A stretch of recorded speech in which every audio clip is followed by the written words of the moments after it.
ICLT 2022, and the 4th Midtrans International Logistics and Transport Conference, MILTC 2022. The ICLT is organized by Research Nexus UITM, while MILTC is organized by Malaysia Institute of Transport, Midtrans UITM. We would also like to thank our co-organizers, the Institute of Transport and Logistics, ITL Trisakti, Jakarta, Indonesia, and the Chartered Institute of Logistics and Transport, Malaysia. Now, ladies and gentlemen, please rise for the national anthem.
Thank you. Please be seated.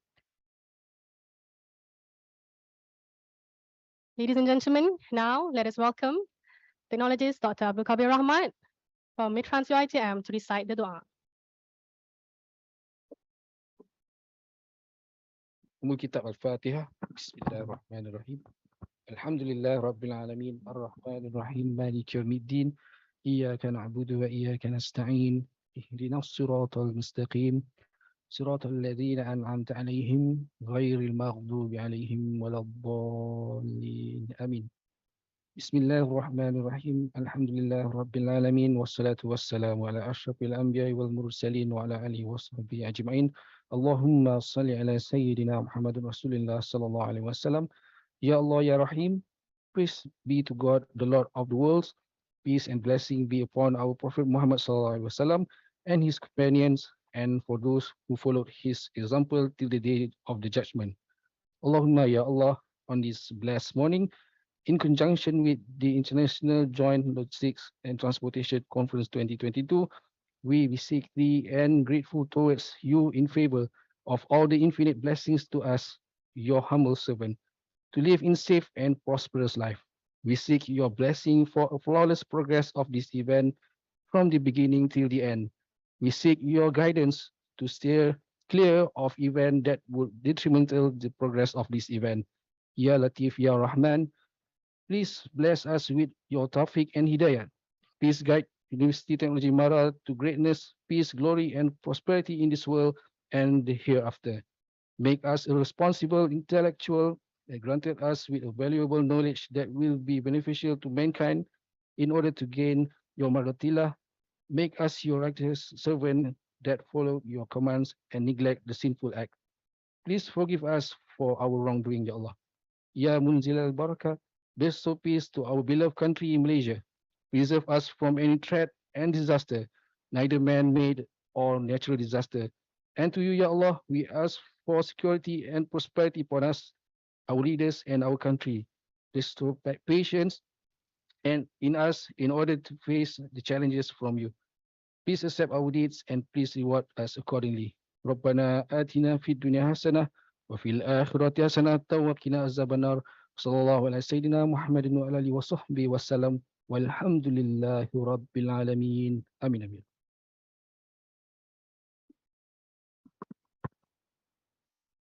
Amin, amin, ya Rabbal Alameen. Thank you, Dr. Kabir. Ladies and gentlemen, before we start, let me introduce and enlighten you on both conferences. The ICLT 2022 focuses on the most modern technologies and new methods for transportation, distribution services, and successful logistics, as well as risk mitigation, predictive insight, and design management. As new technologies are discovered, they will have a massive impact on revolutionizing both the transportation and logistic industries, as they will enable the capacity to trade and communicate. The theme for ICLT this year is Transformation of Technology in the Logistics and Transportation Industry. Ladies and gentlemen, on the other hand, the primary objective of the MILTC 2022 is to accelerate the global response to the utilization of emerging technologies and innovations in transportation and logistics to create a more inclusive and sustainable business, society, and nation. It is a platform for the development of solutions and strategies to address challenges and requirements of current and future transportation and logistics. The theme for MILTC 2022 is Trend and Innovations in Risk Management for Resilient Logistics and Transport. Ladies and gentlemen, without further ado, now let us warmly invite Yang Berbahagia, Professor Insinyur Technologist Dr. Haji Muhammad Nasir Taib, the Director, Mitrans UiTM, for his welcoming speech.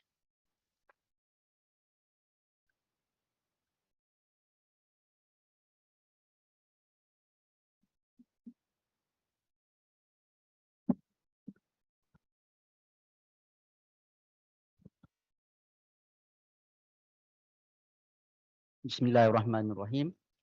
Assalamualaikum and a very good morning. Yang berusaha Profesor Madya Dr. Sharifah Radiah dan juga Profesor Madya Dr. Rizaimi selaku pengurusi um, konferensi combine ya kita panggil joint conference. Our special guest Prof Noritawati representing the Deputy Vice Chancellor Research and Innovation UITM. Our guest from ACEC, our other invited guests, I'm not sure our main speaker ada kat, keynote speakers ada ke? Online. Oh, and of course our collaborators, joint organizer CLTM, and also thank you very much for coming, sir. And also our friend from Trisakti Institute Logistics and Transport Indonesia, and of course dear participant and also officers from Mitran. It's a pleasure actually to be here this morning. While coming here on the way, the traffic jam is very, I mean the traffic is very hectic, and I was a bit down and then feeling a bit groggy. But coming here, seeing many people and talking to several people earlier on, I've got the spirit to come and to be happy to receive everybody and to welcome everybody to this historical event, because this is the first time in our Mitran history that we have a joint conference together with our research nexus headed by Associate Professor Dr. Rizaimi. So even though this is the fourth time Mitran organizing this, but today this is a special event, the starting of a first day of a 2-day joint conferences. And we just been through very challenging pandemic situation. And this pandemic situation is not only happening in Malaysia, but also all over the world. And we see that and we observe during this pandemic, the challenges of transportation, logistics, and supply chain is tremendous. So I'm proud to announce today that the content that I witnessed some of the content of the papers going to be delivered today and tomorrow is really relevant to the whatever happened previously and the endemic phase that we are going through now. So this, in fact, we should congratulate the organizer headed by both Dr. Radiah and also Dr. Rizaimi. Let's give them a hand. Okay. Thank you for being able to come together, sit together, because not all the time we are sweet and nice, but there are also sour moments. But I'm happy that both of them and their committees able to get together and successfully organize this conference.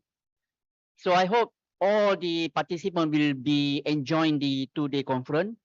And I was made to understand that all of the papers will be published by my site, and also selected papers will be published in index conference, index journal publication. So again, congratulations to the all committees involved, to the co-organizers, CILTM, and also Trisakti Indonesia, and to all participants. Enjoy the 2 days event. Thank you very much. Assalamualaikum warahmatullahi.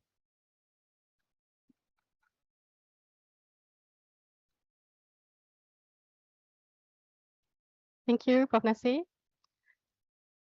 Next, I would like to invite Yang Berbahagia Professor Dr. Noritawati Matahir, Director, Research Nexus, UITM, for her opening speech and to officiate the conference. Please welcome.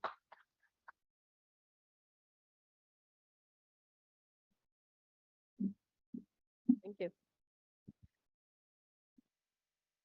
Okay, thank you. Okay,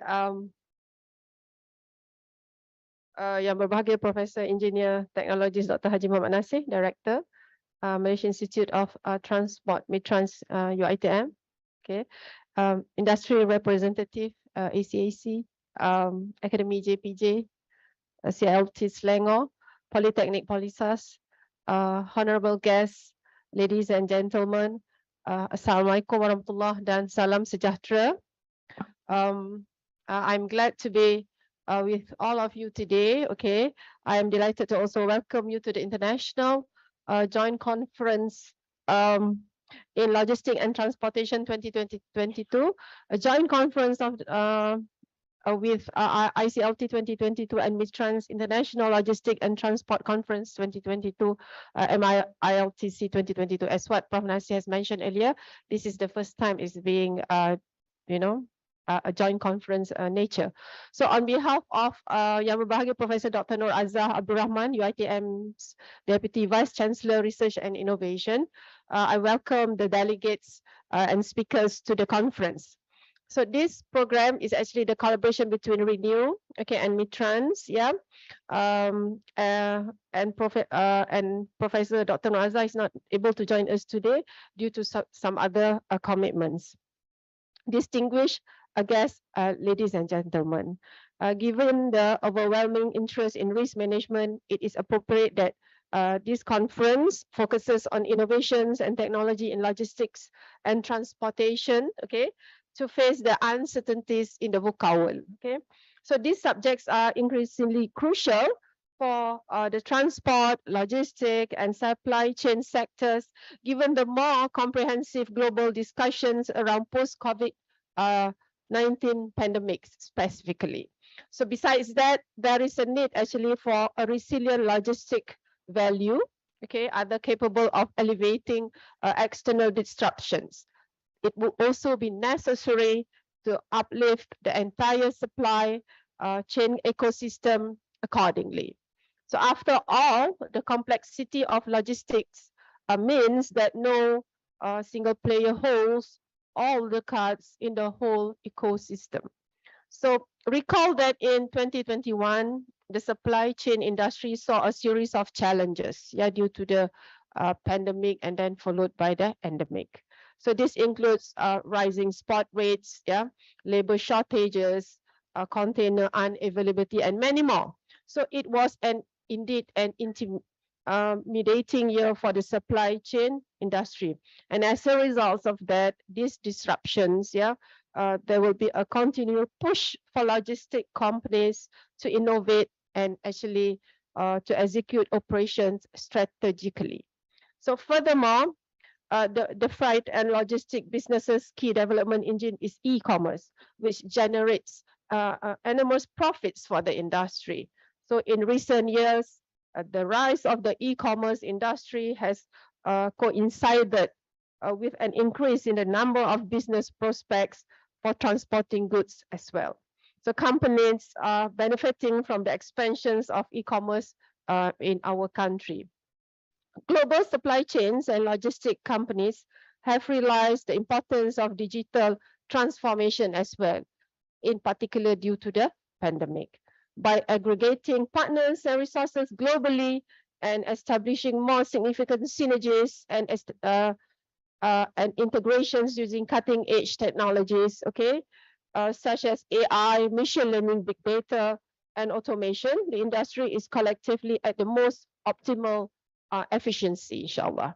So in conclusion, the challenges facing the transport, logistic, and supply chain sector must be faced head-on with clarity of vision, innovation, and willingness to adapt, yeah, to the even ever-changing environment we all operate within. I believe the companies are well placed to facilitate thinking on alternative approaches.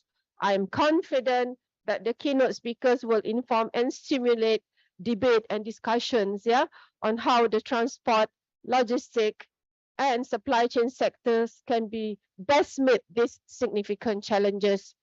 Okay.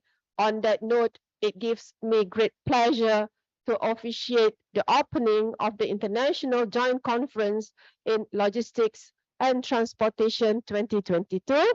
Wabillahi taufiq wal hidayah. Wassalamu alaikum warahmatullahi wabarakatuh. Thank you.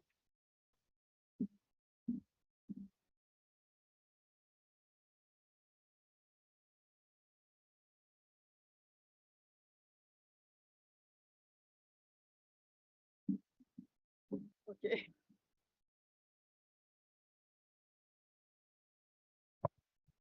Welcome. Can we have pronunciation? Please identify to begin. Watch the video come up here. Thank you.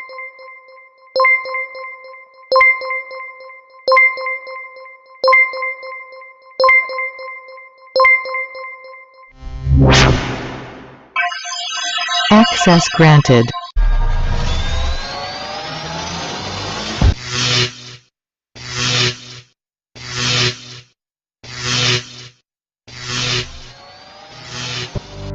Malaysia Institute of Transport Mitrans University Technology Mara is a center of excellence in UITM.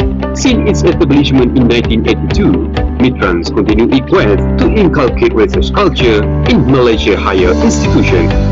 The first international conference was organized by Mitrans on 12 to 14 April 2016 in Padang, Indonesia, in collaboration with Universitas Andalas.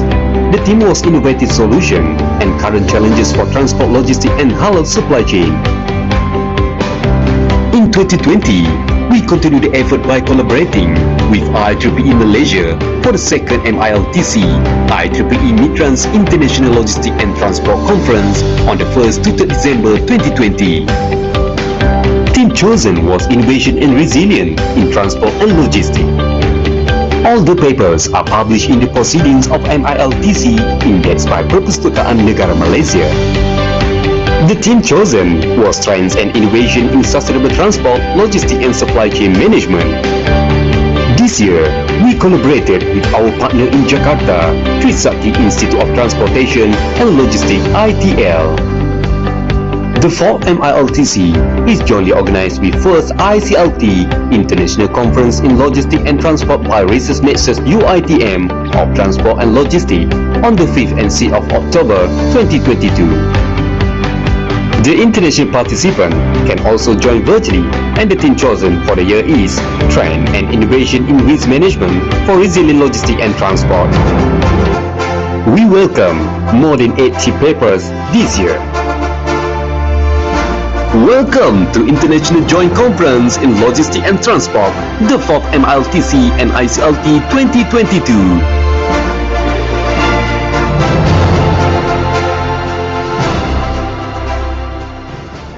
Thank you, Prof. Norita, for the speech. Can we have both Prof. Norita and Prof. Nasir on stage? Now we would have a quick photo session. The session is for, can we have our distinguished guests from ACAC, from Polisas, and also the two chairmen for the conference come on stage. The first photo session. Yes. Mr. Faiz, please come and join us. ICLT Malaysia. Can we have also Dr. Rafia and Dr. Zara on stage?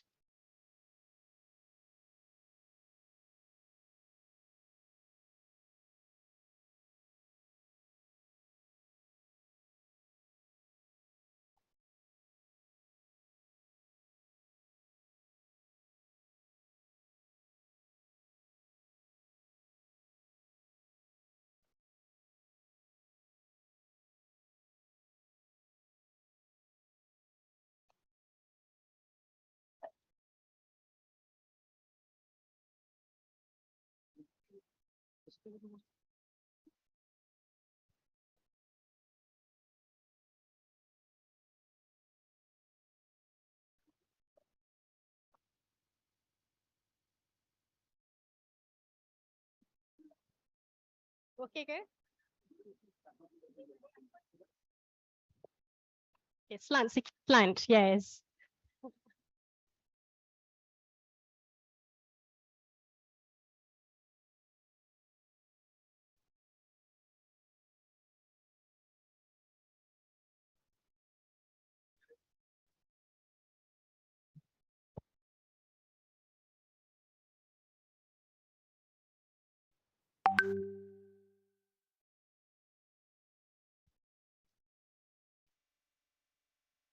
Now we have everybody in front to take a photo. Come, let's join us. Yes, together, come.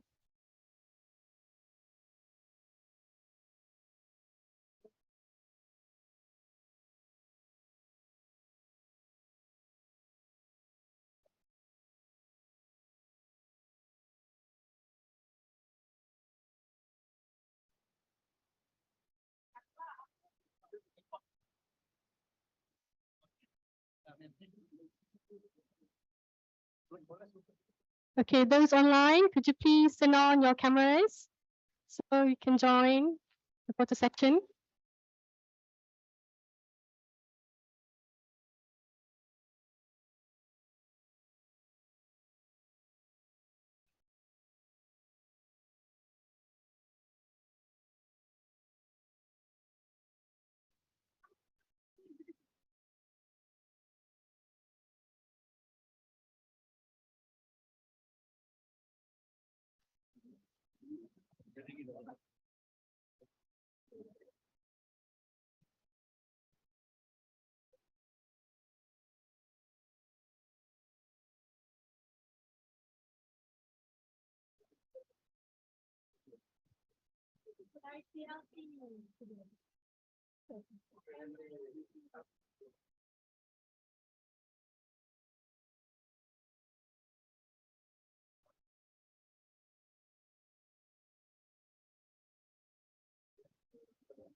Latin 3, Professor Dr. Suhaiza Hanim Datuk Muhammad Zailani. Yeah, Prof is with here. Prof, how are you, Prof? I've been informed that you are in UK now, huh, Prof? How are you? Yeah, I'm at the Bradford University. Now is at 3 a.m. in the morning.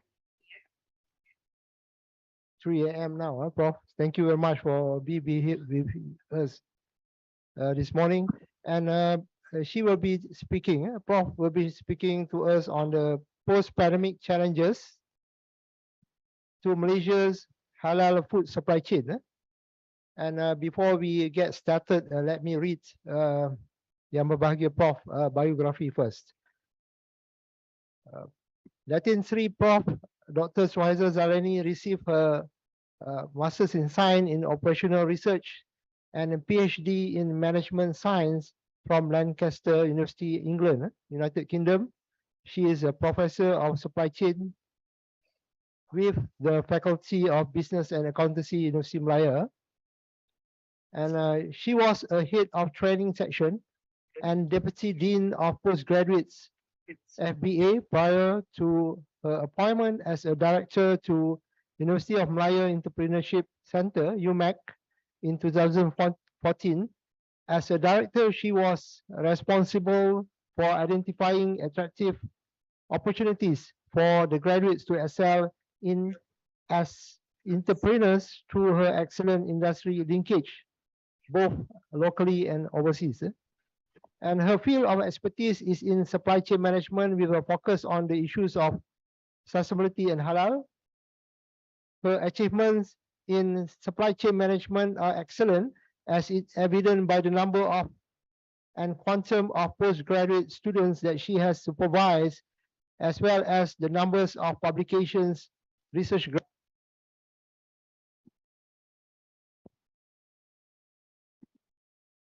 publication, research grants, consultations, training, industrial linkages, appointments that she has successfully secured and fulfilled. She has written articles in the New Straits Times column on supply chain,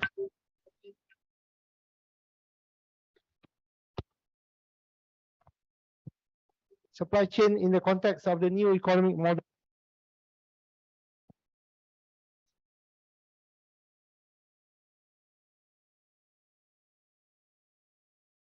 And One Malaysia supply chain, reality or myth.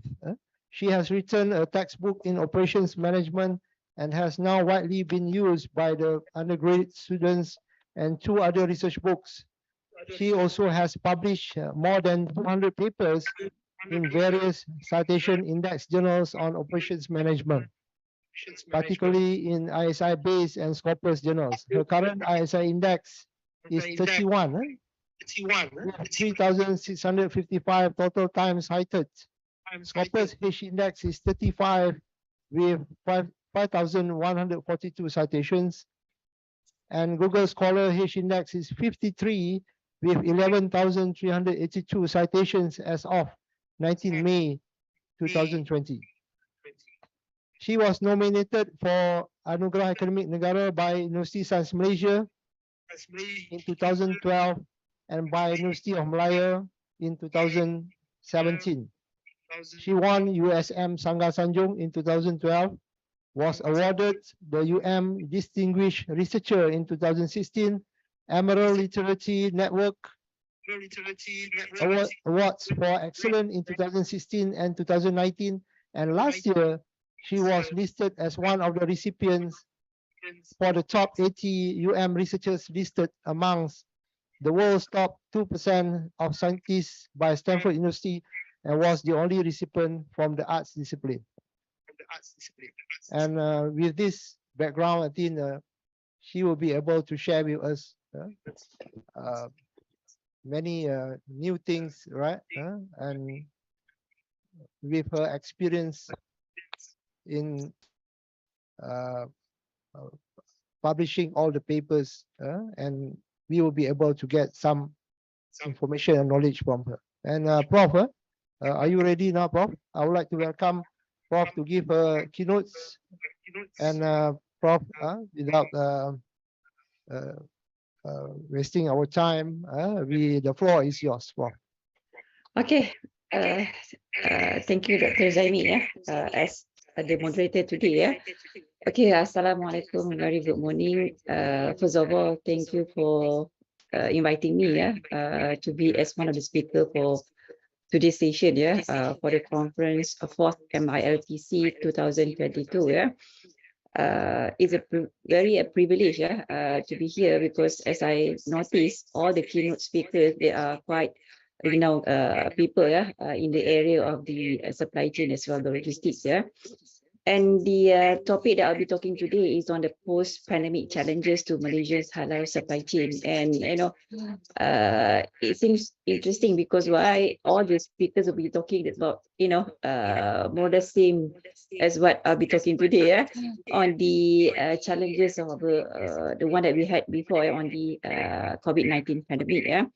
Okay, as we know, the halal supply chain actually is quite, I would say, matured in Indonesian context. And most of the researchers actually previously, they were doing on the either on the consumer's perspective or the producer's perspective, right? More or less, I think in the same context, But having this COVID-19 pandemic, and now we are in the phase of post-pandemic, I would say that this will give us another opportunity, how we can explore further in the area of the halal supply chain in Malaysia.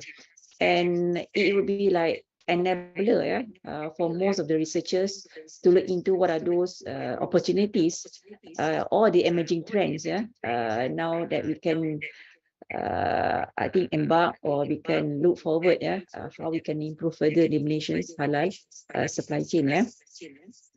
Okay, let me share with you the agenda for today's talk. I'll be talking a little bit about what was happening to Malaysia, in the context of COVID-19 pandemic, and in the global context, what was the most impact of this COVID-19, especially to the halal industry. And last but not least, the way forward, what are those emerging trends, and what are those things actually the researchers can further explore or enhance, the halal supply chain, especially in the context of Malaysia. So this is, this was what happening to Malaysia. We had few series of lockdown. We call it as MCO, and it was started early March of 2020. And as we know, that actually we do have CMCO, we do have RMCO, and we have a few cycles of MCO. So these all I would say the challenges actually what the businesses they have to face. Not only the businesses, but also to the public, the whole nation of Malaysia. We have actually been impacted with these what we call as lockdown. And obviously, when we thought about the impact to the business context, right? So since like people are not, we were not allowed to be outside, so most of the businesses, they were closed and they were not be allowed to operate, right? So and that indirectly give a huge impact to our economy. And there's no income, there's no profit, there's no revenue, for most of the businesses, and therefore it's a huge impact to our GDP as a whole. As well, the unemployment rate actually it was increased up to 4.0 in 2022. And if we look deeper on the the specific impacts of this COVID-19 to the businesses, right? So the study has been done by the World Bank in 2020 on the COVID-19 business survey, and we can see here there's three different kind of phases that we had went through during the MCO, during the CMCO, and during the RMCO. I think most of us know, what the differences between the three different phases of MCO, CMCO, and also RMCO. Yeah, and we can see the different patterns in terms of how much actually we are allowed to operate the businesses, and as a whole, and how many actually we are allowed to have the partially open and temporary close mandated by the government, as well the temporary close for the own choice, as well the permanently close. Yeah, and we can see from the two different kind of data we have here. During the RMCO, yeah, most of the companies actually they were allowed to operate, but some restrictions in terms of the uh, social distancing and everything. But for during the MCO, I think most of the companies they were, most of them actually were asked to close their businesses, right? And that actually give impact, and then different impact during the MCO itself, during the CMCO as well, the RMCO. Yeah, and in terms of the sales revenue, of course, it will eventually actually once you closing your businesses, of course, your sales revenue will be decreased. And we can see here during the MCO, I think most of the respondents to the survey actually declared that actually they have this issue in terms of the decrease of their sales revenue. And of course, the main here, when businesses are closed, right? So the impact here, because we are talking about the whole of entire of the businesses, right? It's not only at the downstream that actually selling the things to the public or to the society, but actually it's talking about the whole of entire of the supply chain. And of course, when one business is actually closed, and it will be impacted to whole of the entire supply chain of that particular product. Yeah, and therefore the channels actually more give impact to the disruptions to the supply chain. And we can see here, comparing the non-exporter and exporter, because of the close down of the cross-border, which people are not allowed to export their products to overseas because of the borders being closed, right? So this actually give impact to whatever products actually, regardless whether they are halal or non-halal. Yeah, eventually, because most of us actually businesses, they have to, they do have their partners outside Malaysia. So if the materials are not being into the country for them to start with the operation, so therefore they cannot do any production. So the things actually is not being smoothly produced. To the end, the entire supply chain has been disrupted. Yeah, and we can see comparing exporter and non-exporter, much more actually being impacted with this COVID-19. Yeah, and because of that, people now started to realize that actually they have to depend on technology to start to to operate their businesses. Either at the marketing level or at the sales level. And usually, because they need to continuously do the operations, so they need to rely on communications with their partners on how they can strategize to get the materials on time with the right quantity and also right quality. Yeah, and therefore continues from the the study that has been done. There was also the study being done by another agency, which were looking at the large companies versus SMEs. Yeah, in June 2021, to look into the impact of COVID-19 on the Malaysian businesses, and they have identified there are 5 aspects which this COVID-19 has really impacted to the business. Yeah, of course, talking about the financial, if there is no business, there is no revenue, the economic part will be bad impacted. And why there's no business? Because we were not allowed to be in the factory. People asked to be having this social distancing and everything. So that would be the bottom line. Yeah, why businesses need to be closed down. Yeah, because the more people are working at that time, so the more infected issue will be faced by the company.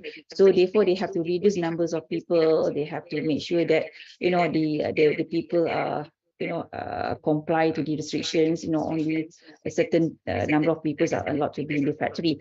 And because of this issue, then the whole of the system actually impacted. The supply chain, the technology, even the customers' demand also partly been impacted. Yeah, and if we look more closer on this issue here, okay, of course we talk about supply chain, right? Because we are depending on the partners, either upstream or downstream, right?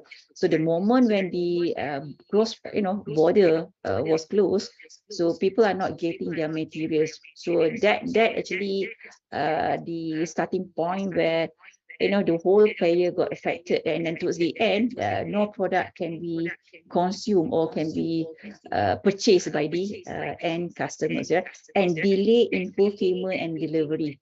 Yeah, only certain industries were allowed to be operated, the essential ones, right? Because human need to live, right? So we need to depend on the food, we need to depend on the medical products and everything. So only essential industries were allowed to be operated during that time.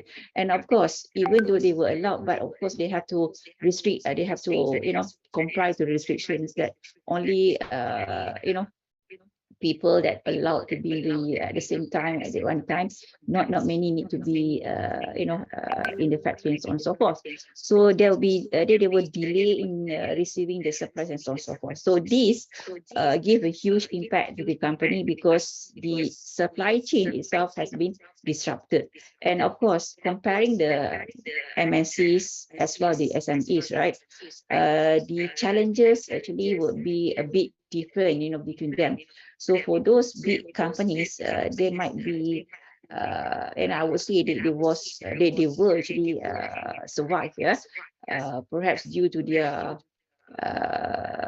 capabilities, their strengths, that they can overcome those kind of challenges.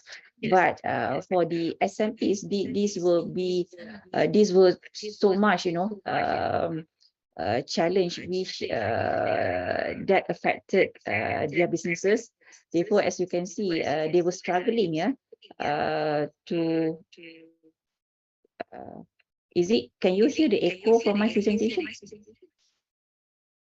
Is it okay, right? There's no echo. Can you hear clearly my voice?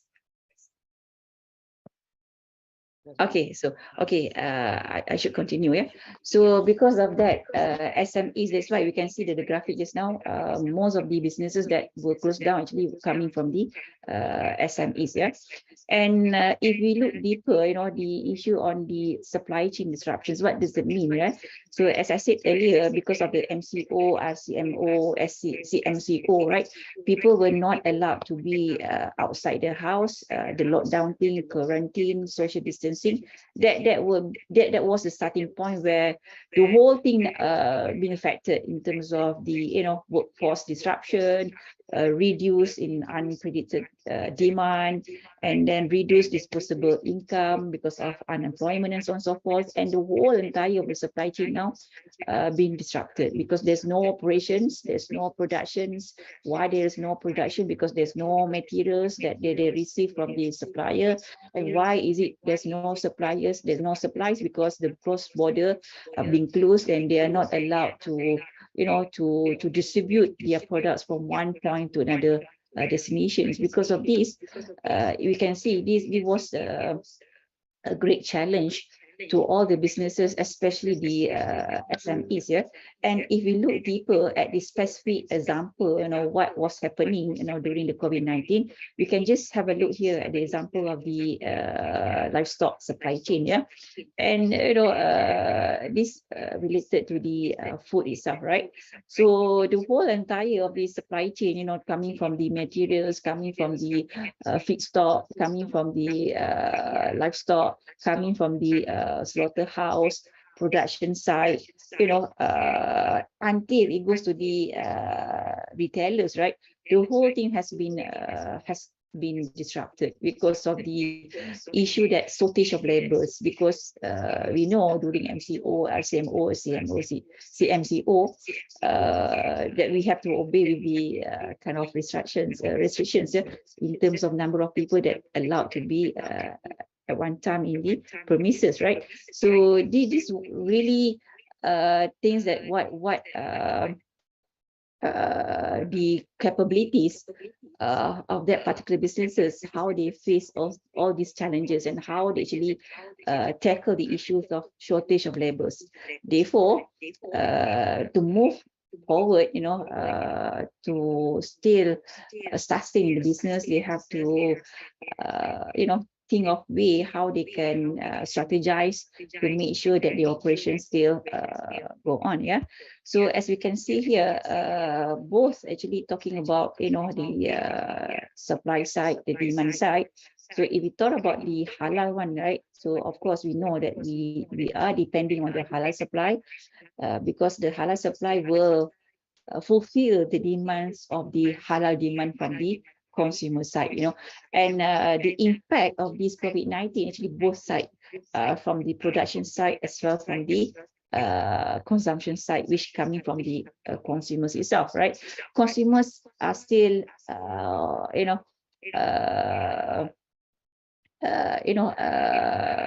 aims to get the halal food.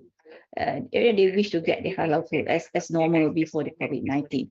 And because of the limitations to get the resources from the production side, therefore the products that in the market, at that time, it was like very limited, so therefore, this actually entire of the supply chain, has to be reworked by the businesses, how they can make sure that the end users, which customers, can enjoy and still fulfill the halal kind of products that which coming from them itself, how much they produce, how well actually they deliver those products to the market and so on and so forth.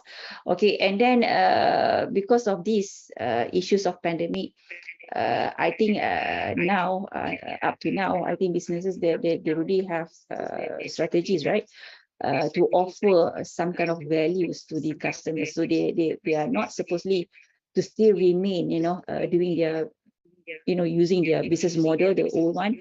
They have to change their business model by offering new values to their customers, from this pandemic. So I would say, it's blessed to have this pandemic, in a way, because it'll give another perspective, how people can do the business, regardless whether you are doing business for the halal product or non-halal product. But again, this actually is a new venture to most of the businesses, right? So rethinking the way of halal socioeconomics in operations with all the stakeholders. Yeah. And what we say here is a new landscape of halal businesses need to be need to be a venture by most of the businesses in halal, because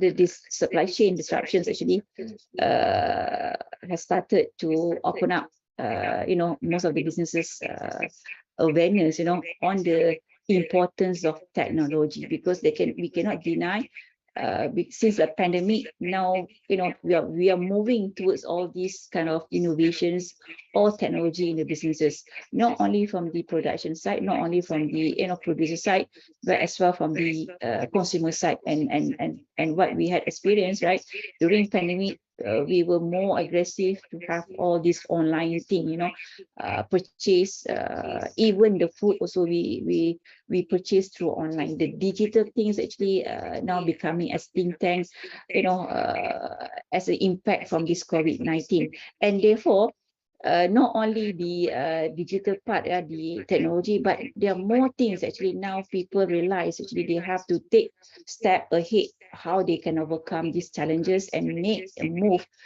to be in a new kind of setting of the business, yeah, especially regards to the halal, yeah. And therefore they need to look into what are those halal capability differentiation that they can, they do have, and what would be the halal value propositions that they can offer to the customers, and what would be the halal innovation they can embark to. Yeah, if they don't really have this now, I think that they will be left behind, because now we are moving towards, something more than what actually they have done before, right? So therefore, halal innovation has to be there. They have to think outside the box, right? They can offer to the customers, by proposing these halal value propositions, yeah. And we can see here, in terms of the halal propositions, the halal economy, I mean, it is there, but this COVID pandemic actually is more, I would say, obvious that we need to have this. So if you don't have this, then again, you'll be left behind in terms of your businesses, right? So the key elements of the supply chain of the intersecting industry sectors, if you can see here, these are the halal economy which come from various sectors: food, logistics, cosmetics, animal feed, drugs, Islamic finance, and also the pharmaceutical, right? And we've thought about the halal value propositions, right? I mean, it's very obvious if you talk about food, halal food, yeah. So people are more looking at the halal integrity. I know we have started to discuss or to explore on this halal integrity, but it was not really like being taken seriously by the businesses. But now, since like we had gone through this pandemic, right?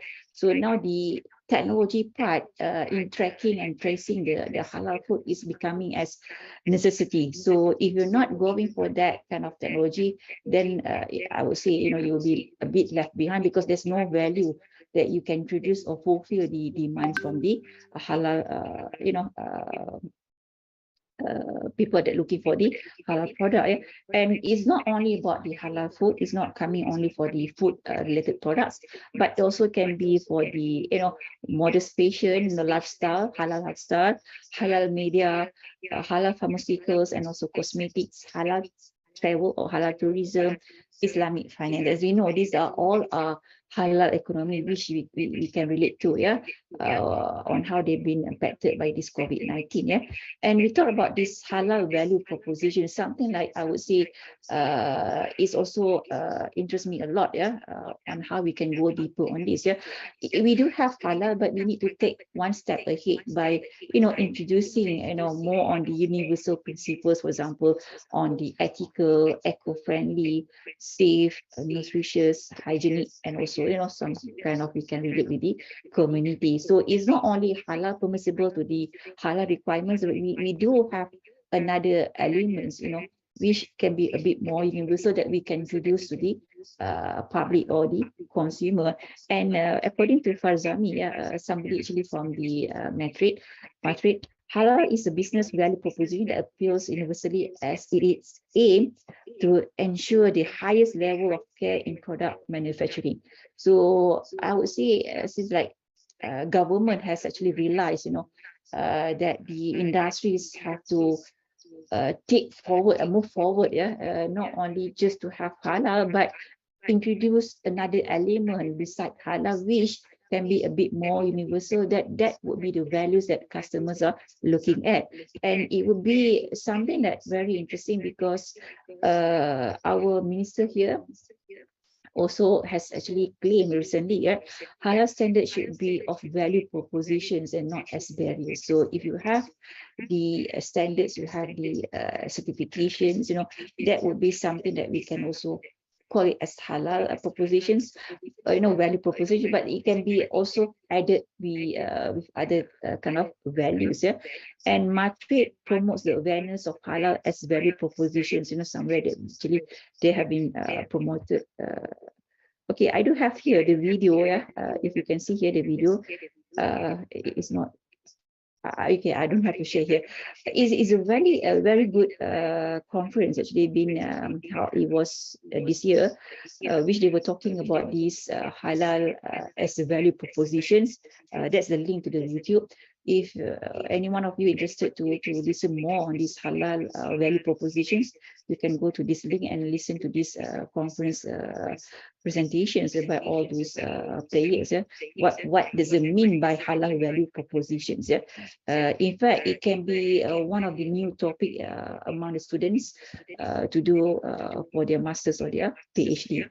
Okay, when talk about these halal new propositions, of course, we need to move away from traditional way how we do the business. Now we need to embark to the new landscape of halal supply chain. We need to call for change, yeah, some kind of call for change with a new, you know, a new thing, a new environment, a new spirit, a new way of doing a business, right? New normal, yeah, that's a new normal, which now is a time where we need to look into more on the automation, digitalization as well IT technologies, and we can have more, you know, a bit more well structured in terms of the employment, because still COVID still there in Malaysia, right? It's just that the cases were not so bad compared during the pandemic, right? So even though we are now post-pandemic, still we do have some cases, positive cases. So we need to have some flexibility in terms of employment structures, yeah.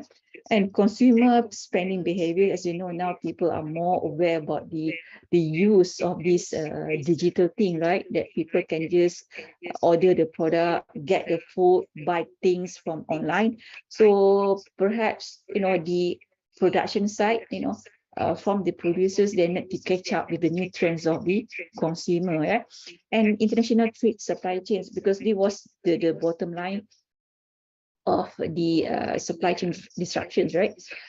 Because the cross border were closed. So what we can do, instead of we relying on the global suppliers, right? Perhaps we can more focus on the local suppliers. That would be a new trend now, that people can get their materials from the local suppliers instead of getting from the global partners, yeah.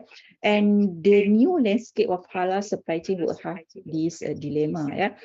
How is the halal supply chain changing? Why is it changing? Is it for the better or worse? You know, what can business do in response to these changes? So this among the, you know, the dilemmas, you know, and we move to the new kind of ways doing a business. Of course, they would have lots of challenges in terms of pressures, in terms of, you know, capabilities, in terms of resistance, and so on and so forth. That's what we need to look into. Yeah. Okay. We are now moving to the next part of my talk, which will be a little bit some countries' view. Yeah? What was the impact of this COVID pandemic to the halal industry as a whole? Yeah. And as we know, the global halal supply super highway, because the demand of halal product is growing, you know, even though during the pandemic as well, still keep growing. And I mean, the supplies can be everywhere in the world, even though we're talking about USA, talking about the Europe, talking about China. So they were actually part of our, they are actually part of the supplies for the halal product. So if the cross-border close, so these actually things actually disrupted, you know, the whole entire of that supply chain of a particular product, yeah. And because of that, as we can see the trend, yeah, between the before and after COVID pandemic, right, COVID-19, and we can see there was slight you know, I would say reductions in terms of the, you know, the market size of this halal product, comparing, you know, in 2019 and 2022, 2020. And it was actually, you know, being highlighted here. They are expecting that the growth of the halal market will be higher, you know, after this, you know, pandemic. Into 2024, we will get back to the market, and it is actually can be double than what we had before, yeah. And we can see here the trend here in terms of the market, where it will be halal market, you know, mostly coming from. Actually, as we know, Malaysia is one of the top country for the halal products, right? So we are still at the top actually, yeah. And if we look deeper here, so the market of halal product is actually the base from the supply and sell, the demand side, right? So as we know, the demand side, seems like most of the people are now aware about all this digital thing technology, right? So the increase of this digital connectivity make us more aware, make us more demanding to get more halal product, right? And of course, if we look here, So even though some countries, they are not Muslim countries, but they started to make sure that they do have the halal systems in place in terms of halal product, halal food, halal tourism, halal, perhaps Islamic finance. We do have that systems in place, yeah. And of course, as I said, the values, what we can offer beside the halal that comply to Islamic requirements, right? The Sharia, right? So we also can make sure it be related to the sustainability. And most of the European countries, they do have these kind of strengths, yeah, that they have the circular economy, they do have this sustainability all in place. So it will be comprehend with what actually if they can offer, on halal, yeah. And of course, growing Muslim populations. But on the supply side, right, now people are more, countries are more strict in terms of the regulations. I think that will be something good, because the halal logo, halal standards, halal requirements, halal certifications need to be standardized among all the countries actually involved in the halal market, yeah. So if we look deeper here between all the halal economy, yeah, which we can talk about Islamic finance, we can talk about Islamic lifestyle, we can talk about Islamic tourism, we can talk about halal food. And comparing 2014 to 2020, we can see it's a bit difference in terms of the percentage for the Islamic tourism. The rest, I say there was some, increment, but for the Islamic tourism, there was some decrease, yeah, because of due to the fact that actually people are not allowed to be, to travel. Therefore, we can see quite drop in terms of the Islamic tourism, yeah, and. This again, we can see there's a decline in terms of the market size of the halal sectors in 2020 compared to 2019. So it shows clearly, right? Even though in 2020 we just started to have this pandemic, but it gives very huge impact to the halal market. As we can see, it's dropped quite a lot, yeah, about more than half than what we had before, yeah. And for the halal food, as we can see here, okay, in terms of producing and also spending, we can see some kind of differences between, two different kind of aspects, the demand and so the supply. And for the halal tourism, yeah, Alhamdulillah, Malaysia is still as one of the preferred countries for the Islamic tourism, and we still on the top, almost at 100%. And we do see here the inbound and outbound is a bit different, yeah. Islamic finance market, yeah, and then we have the Islamic lifestyle.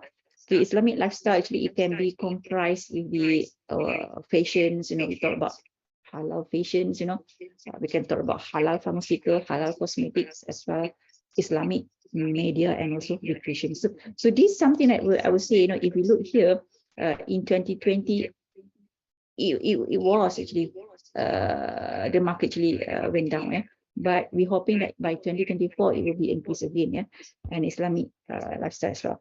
So what are the major trends affected the halal industry? We can see here because the youngsters are more aware about this halal, yeah, and then therefore they are the more closest to the technology. So because of this young population, which they are more high tech, IT savvy, so it will be more easier that can give impact to the halal industry as a whole, yeah. And then we do have the social media influences on Islamic lifestyle. For example, like Nilofer, she was before one of the ambassador or idol for the one of the fashions, right? Invitation and the role of technology in the halal industry. We have IoT, we have big data, we have blockchain, all can be embedded, all can be applied in the context of halal industry as well. Yeah? So they would be the major trends affected, can be affected by the halal industry. Yeah. So a little bit about that. What would be the way forward here? What would be the way forward here? From my own compilations of my readings, my observations, I have identified there are 14 emerging opportunities that we can look into. Yeah. And we can look into, and these are all quite, I would say, yeah, it is a new way how we are doing business because of this COVID pandemic 19, yeah, which can grab, which we can be, take these opportunities to be in this new way of doing a business, right? Improve data availability, by using all this technology, conduct, halal knowledge diffusion, how much we diffuse the knowledge of in terms of halal. We can come up with the strategies and a commitment for the sustainability, invest in human capital behavior as well. Okay, why do I put in two different colors? Okay, the orange colors are those the ones actually I have published or which I have actually done research on that, and the blue colors which I haven't done yet. So perhaps that would be my future research, right? So these are among the future trends which I was talking about on the digital sustainability and so on and so forth. Okay, the one that I say on the technology side, which I have with my co-authors, we have published articles talking about the use of the digitalization in the halal supply chain, right? And it shows clearly we need to venture into these technologies. We should not keep the business doing like a normal one before we had this pandemic. So we need to take advantage of all this technology, because in a way, now it will be easier for us to make sure things actually can be more smoother than actually what we had before by using all this technology. Yeah. And also the second area that which I have looked into, that which we have published here, on the sustainability practices, how we can embed the sustainability practices into this halal, so we can have this halal sustainability practices, which perhaps before, I know we are more concerned on the halal logistics, halal packaging, halal sourcing, everything. But now we need to step into all these circular economy, for example, that would leads to the sustainability. Yeah, perhaps now we're talking about decarbonization, right? How we can do this decarbonization initiative in the halal context, example. So that could be one of the things, right? So what we have here is like, talking about this animal welfare and so on and so forth, which can be leading to the sustainability. And the third area which I have investigated, which we also have published, is on the knowledge diffusion of halal food research. And what was the finding here, what we had, okay, mostly the research what we had before, yeah, because this paper was being published in 2022.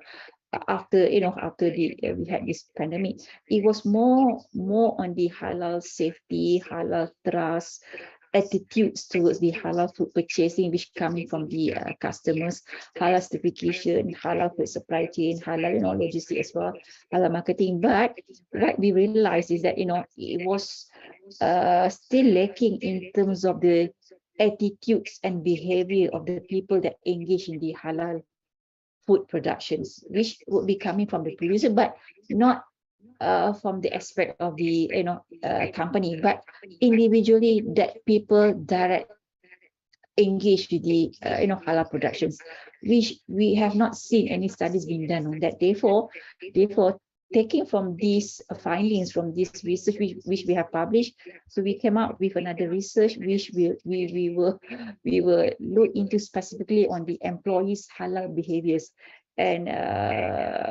it was partly from my students' MBA project, and the paper now is under review. Yeah, we were looking at how the knowledge of this halal, can be absorbed, well, by the people that engage with the halal productions, how they behave towards that. So because as what we had from our previous research, we found that we are still lacking in terms of this kind of aspects of research, which need to be looked into on the people kind of behavior that engage in the production. Right. So it's like now, because of pandemic, we have these social distancing and how people behave or react to that kind of things. Yeah.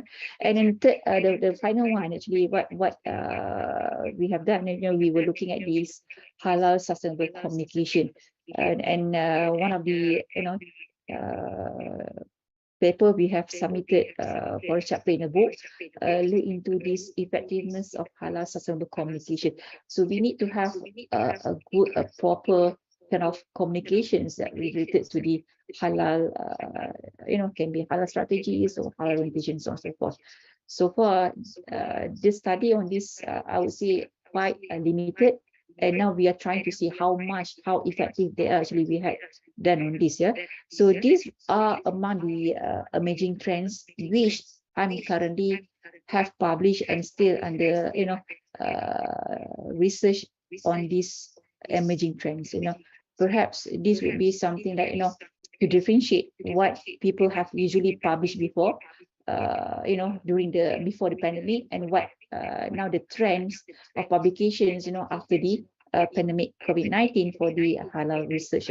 And what would be the new trends, to recap the whole thing what we have said, to step into this new paradigm or new landscape of the halal supply chain.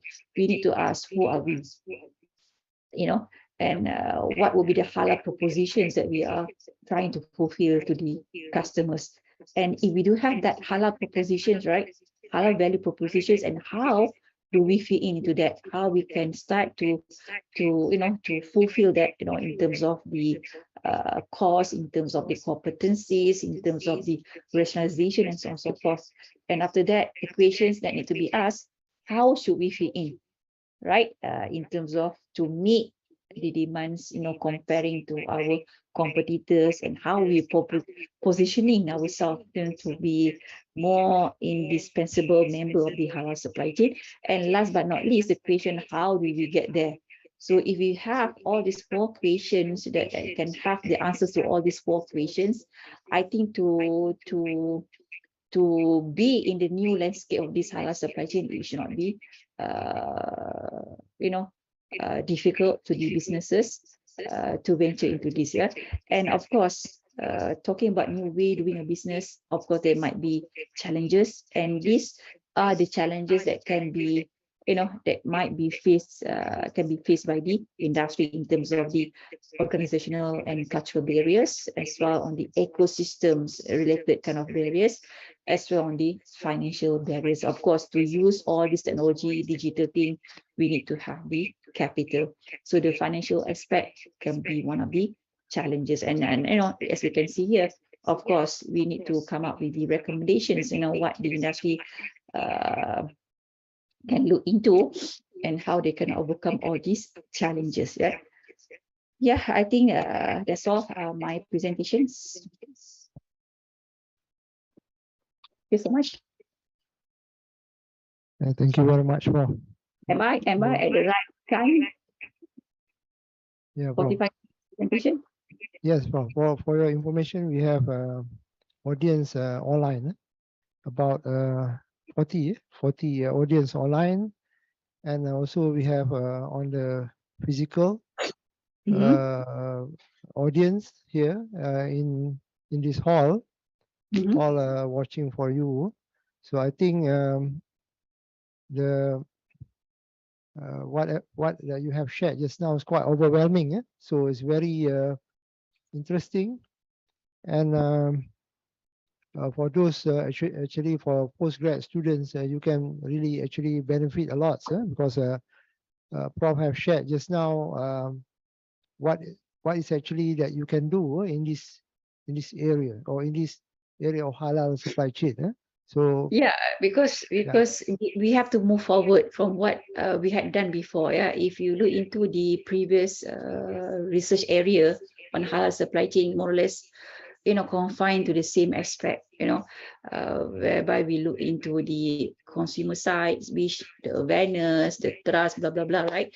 And if you look at the producer side, it's more on their practices, then I would say, with this pandemic, perhaps there are more things actually we can add on, to enrich the aspects of research that we can do that related to the halal supply chain. I think that would be opportunity for all the researchers, including the students, masters or PhD, that they can look into. Yeah. All right. I think we should take questions.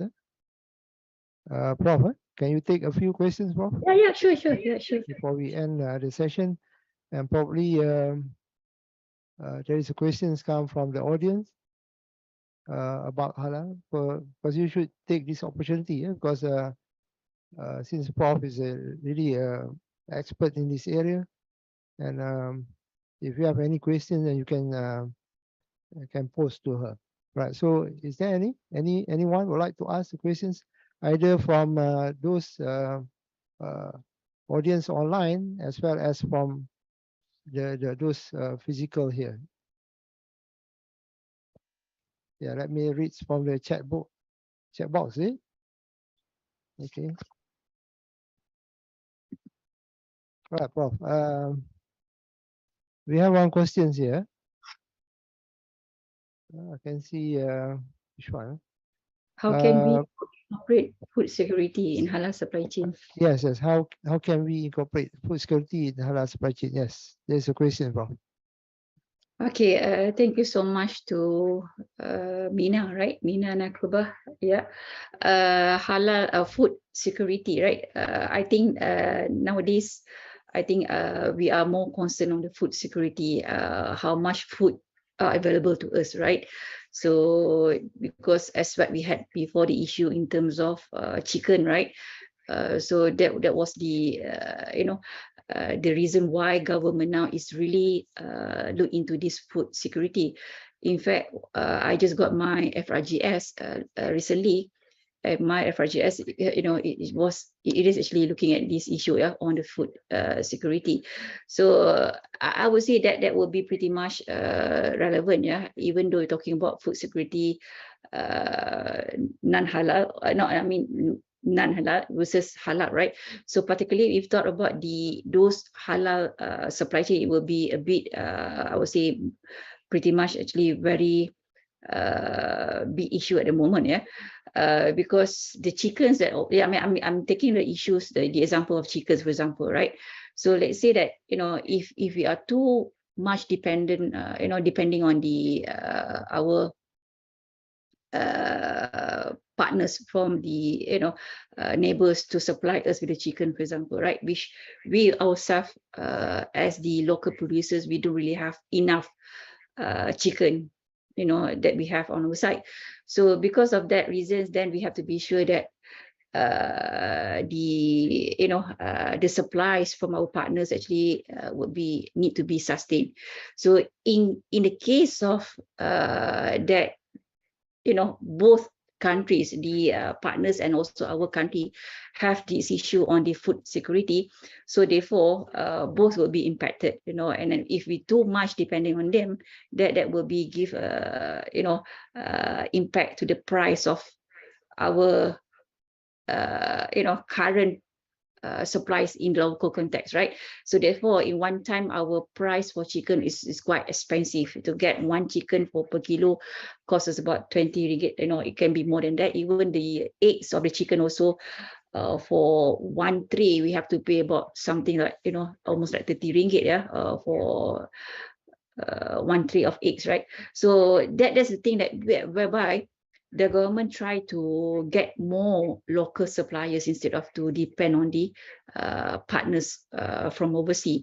So what need to be done here with regards to the halal, of course, it also can be impacted. So we need to make sure that more local, I would say more local businesses, more local partners, more local producers need to be established, need to be, I would say you need to be engaged with the local suppliers rather than you are depending on the partners at the global context. That would be a bit one of the solutions how we can help to reduce, in terms of too depending on the partners overseas, because when the cross-border issue is happen, then that will be give impact, and of course the logistic cost, everything actually it goes back to the price of that chicken. So if we are more rely on our local suppliers, right, therefore the cost can be reduced, right? And of course, if you talk about the halal product, so we need to make sure that more producers in our own local context that venture into this halal products. So we can rely on them instead of we are relying on the partners at the global context. So to make sure that we will have more in terms of food security, governments now actually is trying to make sure that we will have more providers in our own local context. That's why you can see Matrade, these SME corps, they're now giving more and more incentives in terms of the financial, assistance to develop or to grow our local producers or local suppliers. I think that would be good, yeah. If we look into, we do have resources, we do have the expertise. It's just and how we are leverage that so that we can more, we can have more products on our own rather than we are rely on the partners from the overseas or global partners. Yeah, that would be my question, my feedback to your answers lah. Yeah. So yeah, it can be both halal and non-halal supply chain. So create more producers or suppliers from the local context. That would be a bit help in terms of our food security. Yeah. Okay, in your opinion, with halal certification has any specific impact or value added to a heavy good vehicle transportation company? Okay, Dr. Radia. Okay, halal certification, if you talk about this heavy food vehicle transportation, you are referring to the logistic, right? So now if we have logistics, we have now, is I would say, to make sure the supply chain is happening, right? So we need to rely on the logistics because logistics the one actually will be doing all this transportation from one point to another point. So without transportation, we won't have the supply chain happen, right? Because we are relying for the partners and we need to get the supplies, from the people that actually do the distribution, right? So in a way, we do have halal logistics certifications, we do have halal logistics standards. I think that would be something that we can leverage that either in the form of e-hailing. We do have e-hailing services, which also can part of this logistic industry, right? But it will be more towards the B2C, right? It also can be B2B sometimes, right? And it also can be applied to the context of the heavy good vehicle transportation. And I'm not really sure what you did, how you define this heavy good vehicle transportation, because whatever that on the road that will be doing on the delivery things on the transporting the materials, right? They are part of this heavy good vehicle, right? So it just like it be differentiated by the size of that vehicle, either in a small size or the big size, but they are in the logistic industry that will need to do this transporting the product from one point to another point, right? So if we talk about this transportation, delivery, distributions, right? So of course, one way how we can convince, whether what they are transporting is halal in the halal conditions or not, comply to halal sharia or not. So therefore, we go back to our halal logistics certifications, right? Or halal logistics standing mitrans, you are in that area, right? So but for me, in terms of heavy good vehicle transportation, yeah, of course, is a value added, right? Is a value added. So that's the thing what our YB Azmin has mentioned, right? So the values, if you have the cert itself, you have the standards, you comply to the requirements, besides complying to the Sharia requirements, but if you can have another values which you can embed into that, that would be more better. Yeah, so that those things can be a bit full-fledged kind of halal value propositions. Okay. So good morning. My question is on consumer behavior. Muslims in general are concerned on F&B in terms of halal or not. But when it comes to financing, housing loan, we are compromising, ignoring on the Sharia compliance and willing to go for blah, blah, blah. Okay, my question is how and what can we do to solve this matter? Yeah, halal is not something that you are compulsory, right? So if you are to have your own conscious that I want to eat something which can be my darah daging, right? So yeah, you go for halal food, right? So same goes to the halal or Islamic Sharia, Islamic finance. So you know that you want to have this barakah, right? You want to have the keberkatan. You know the impact of dealing with riba and so on and so forth. So therefore you go for the Islamic. But somehow, I agree with you, we are in the dilemma because comparing the Islamic and conventional finance, right? So, Islamic, because we have to have all these requirements, so uh, yeah, one thing is about the choice. You have the options, but of course they will look into the flexibility. They will look into on the convenience. They will look into on the the process, and perhaps the conventional types of financing comparing the Islamic a bit more simpler than the Islamic one. Therefore, they will go for the conventional one, right? Although they know they should go for the Islamic one, right? Because of the some factors that drives them that why they still need to go for the conventional one. Yeah. So I like this question because at the moment, it all depends on us, how much that we really need to have that, barakah when you do your business. So of course, started from the financing the business, it has to be Islamic already, right? Then the whole process of your production, your revenues, everything, all can be, what you can call full-fledged of the comply to the Islamic way of doing a business. That would be something lah. But of course, people are different, right?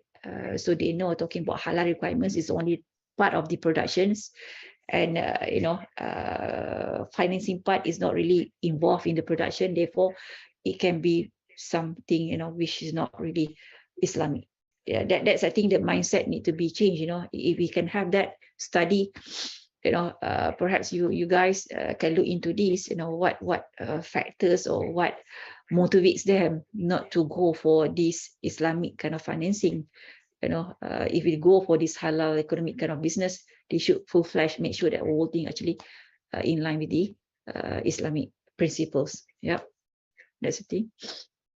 I hope I'm answering the questions. Yeah, Prof. I think that is the last questions that we can, that we can accept, because after this there will be another keynotes that will be sharing on another topic. Prof, are you still there, Yeah. Prof? Yeah, I'm still here. Okay, that, I already have given you my slides, right? So you can share with the participants. I like if possible, let them watch that YouTube, the one that I have shared the link in the slides. Get the ideas, how these halal value propositions, now becoming as a new way, how we are doing a halal business, right? Yeah. So that they can get Yeah, some Prof. ideas. Yeah, Okay. Prof. There's a very interesting of sharing session just now, Prof. Thank you very much to you for, I think you have shared quite a lot in terms of the knowledge with us. And one more thing here is now you have sacrificed your sleeping time, good quality sleeping time Yeah, here to be Alhamdulillah, with us. So, Alhamdulillah, I'm still awake. Yeah. so we really appreciate a lot to you, Prof. And of course, I'm for your information. Actually, I'm a student for Prof. Okay. She's my PhD supervisor. So I learned a lot from her. So I would like to advise to you for whatever Prof that I shared today, this morning. There's something that you can take for you to do in your study. All right. So Prof, with that, thank you very much again, Prof. And on behalf of the organizing committee, we thank you a lot. And of course, we would like also to thank all of the audience who are with us either through online or through the physical in the hall. Right. So, Prof, thank you very much. Assalamualaikum warahmatullahi Okay. wabarakatuh. Thank you so much. Okay, Assalamualaikum.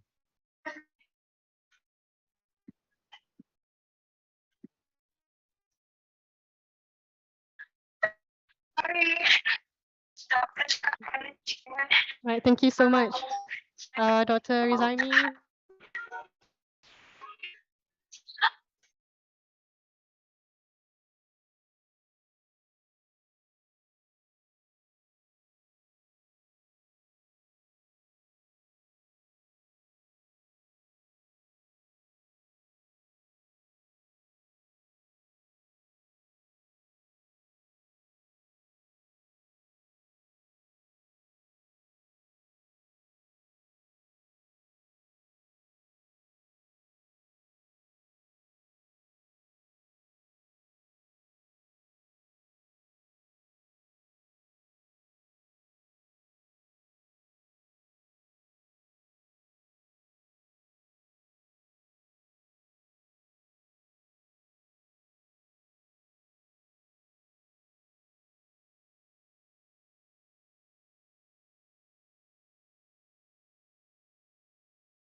Okay, Assalamualaikum warahmatullahi wabarakatuh and a very good morning.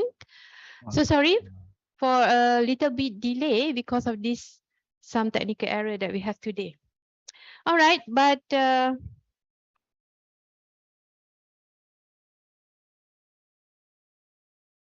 okay.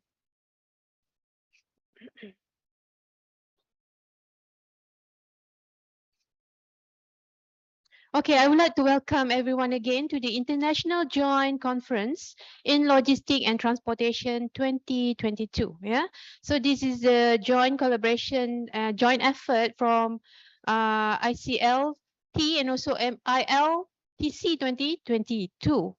And without further ado, we would like to welcome, ya, sudah tak sabar lagi tu yang ditunggu-tunggu ya. We are together with Prof. Ilyas Masudin, ya.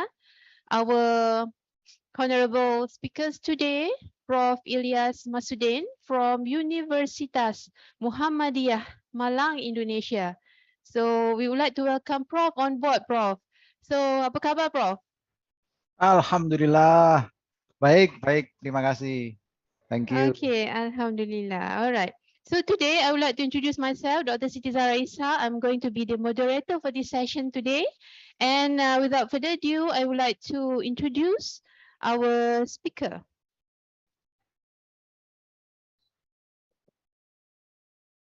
Okay. On screen with us today, Prof. IR Ilyas Masudin, Universitas Muhammadiyah Malang, Indonesia. Ilyas Masudin is a professor of logistics and supply chain at the Departments of Industrial Engineering, University of Muhammadiyah Malang, Indonesia. He is also the deputy head of engineering faculty. And Professor Masudin, a former Australian government scholar, has finished his PhD program at RMIT University and master program at Curtin University of Technology prior to joining University of Muhammadiyah Malang. And Prof. Yeah, Prof is an expert in the field of logistics and supply chain, operation management, and reverse logistics. He is now working with some logistic projects such as halal logistics and relief logistics operation. Okay, sedikit ya, the introductions about Prof. And today we are going to listen to Prof. Yeah, very interesting topic on the traceability system on the food cold chain performance. So without further ado, ya, tak sabar lagi kita di sini ya, Prof. We would like to invite Prof. And the screen is yours, Prof. Dipersilakan. Thank you. Good morning, everyone. I think still in the morning, not in the afternoon. Maybe in Malaysia in afternoon already. Not yet, right? So it's 11 o'clock. Yeah. So good morning, everyone. I'm very happy, honored to be here. Yeah, invited as the speaker to share, to discuss with all of you about the topic that we will discuss today. And before we start the slides, I want to introduce myself, what the moderator said about me. I think is enough. Yeah. So my name is Ilyas Masudin. I'm the professor of logistics and supply chain in University of Muhammadiyah Malang. It is located in Eastern Java. Yeah, it's around 2 hours from Surabaya. And I'm lecturing, do some research in industrial engineering department. Okay, let me share the slides. And how long I will present my slides? It's around 45 minutes, right? Yeah, about 30 minutes, Prof, because we started a little bit delay today. Okay. Okay, sorry for that. Yeah. All right. Okay.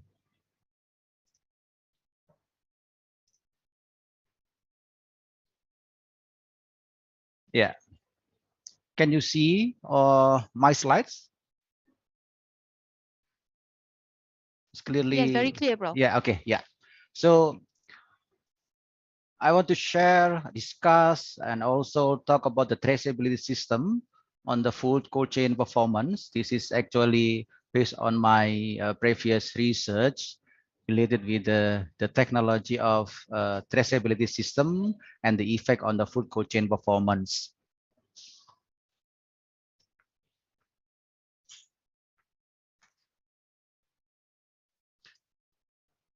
Yeah, before we talking about traceability system and food cold chain performance, it's better for us to understand about the term and the definition of traceability. So traceability refers to the ability to detect the cause of quality problems, for example, by determining the origin and also the characteristic of product moving from upstream to the downstream of the supply chain. In the food supply chain, there are several stages actually that we need to understand.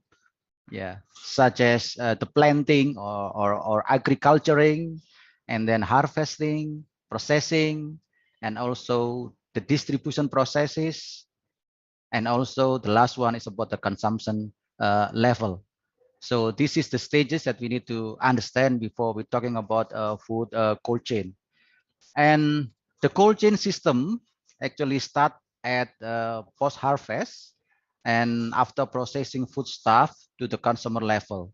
There are some infrastructure supporting the cold chain system in the control of management information system actually, such as like pre-cooling facilities and cold row storage, refrigerated carrier, packaging, warehouses, and also about the retailing.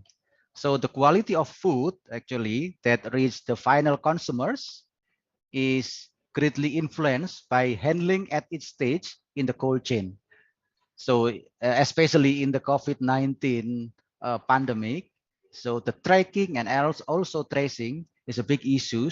Yeah, because traceability in the food cold chain has a very significant relationships in the area in the pandemic in the pandemic COVID-19 pandemic era.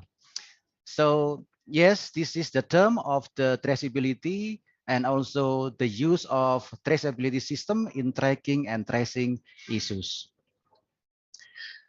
Well, in the figure, you can see that this is scenario actually, the contamination scenario that occurs in a simple supply chain. That is, there are two traceability system there, tracing and tracking. So tracing in a backward way actually can be done to trace potential contamination in previous chain, while the other one, tracking, can be done in forward way to anticipate the potential contamination in the next chain actually. So in the COVID-19 era, the possibility to trace and also to track, yeah, the food cold chain product is very important to eliminate the contamination of the viruses actually. And also still relevant after the COVID-19 finish, and we come to the new era that called a new normal era. A study explained that traceability can help to increase consumer confidence actually. So we can consume a food, yeah, confidently because we understand that the food is clean, yeah, from the virus, for example, health, and also so it can improve the confidence level of consumer when they consume the food, yeah, when we are talking about tracking and tracing technology. So let's discuss about the demand supply issues during the pandemic. Yeah, we are still in the pandemic era actually. We're not finishing yet. So there are some supply demand issues. So the development of the cold chain business, in which is predicted to be prospect in coming years. Actually, the business of a food supply chain is prospect, yeah, is to be prospect in coming years actually, but has changed dramatically since the pandemic of COVID-19. Business sectors, Yeah, in the cold food supply from storage to distribution sectors experience in a large decrease due to some lockdown, for example, or large scale area restriction, for example, the policy from the government that also decrease 50% decline logistic company. In Indonesia, we can confirm that 50% logistic company declined their business during the pandemic. And also about the growth in 2020, 2021, there are only 2.3% economic growth in that pandemic era. So it is very impact to the food cold chain business. This is about supply demand issue. Why there is issue during the pandemic about the supply and demand? Because during the COVID-19 pandemic, the demand decreased dramatically because consumers they don't have any ability to purchase something, especially for the food, for the food. So the supply exceed capacity. So there is any issues during the pandemic in supply and demand. So that's why there is some impact related with the 50% decline logistic companies and also 2.3% economic growth in 2020. It is expected to grow more than 5% actually in 2020, but only just grow in 2.3%.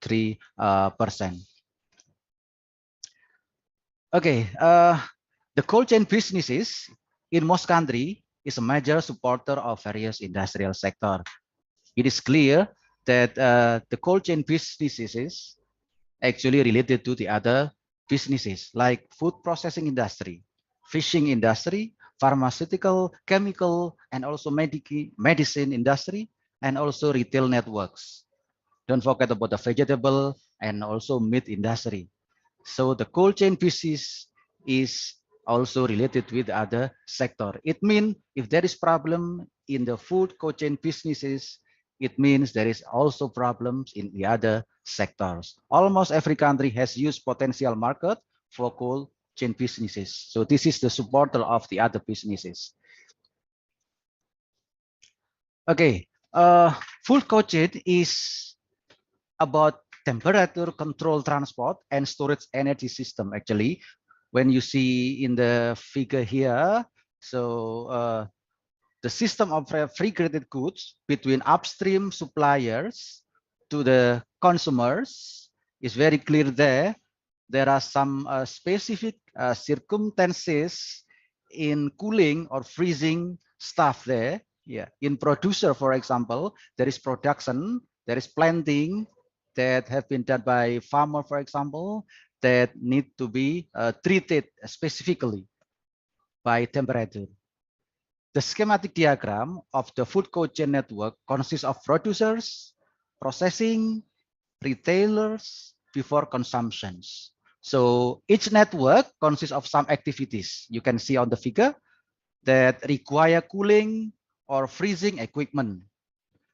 It also shows that each network or chain has transportation activities, which is very relevant with this theme of this conference, that it also shows that each network or chain has transportation activities that also require particular carriers or refrigerated transporters. So this is the specific requirement of the food cold chain businesses along the supply chain. Let us understand about the commodities of the food cold chain.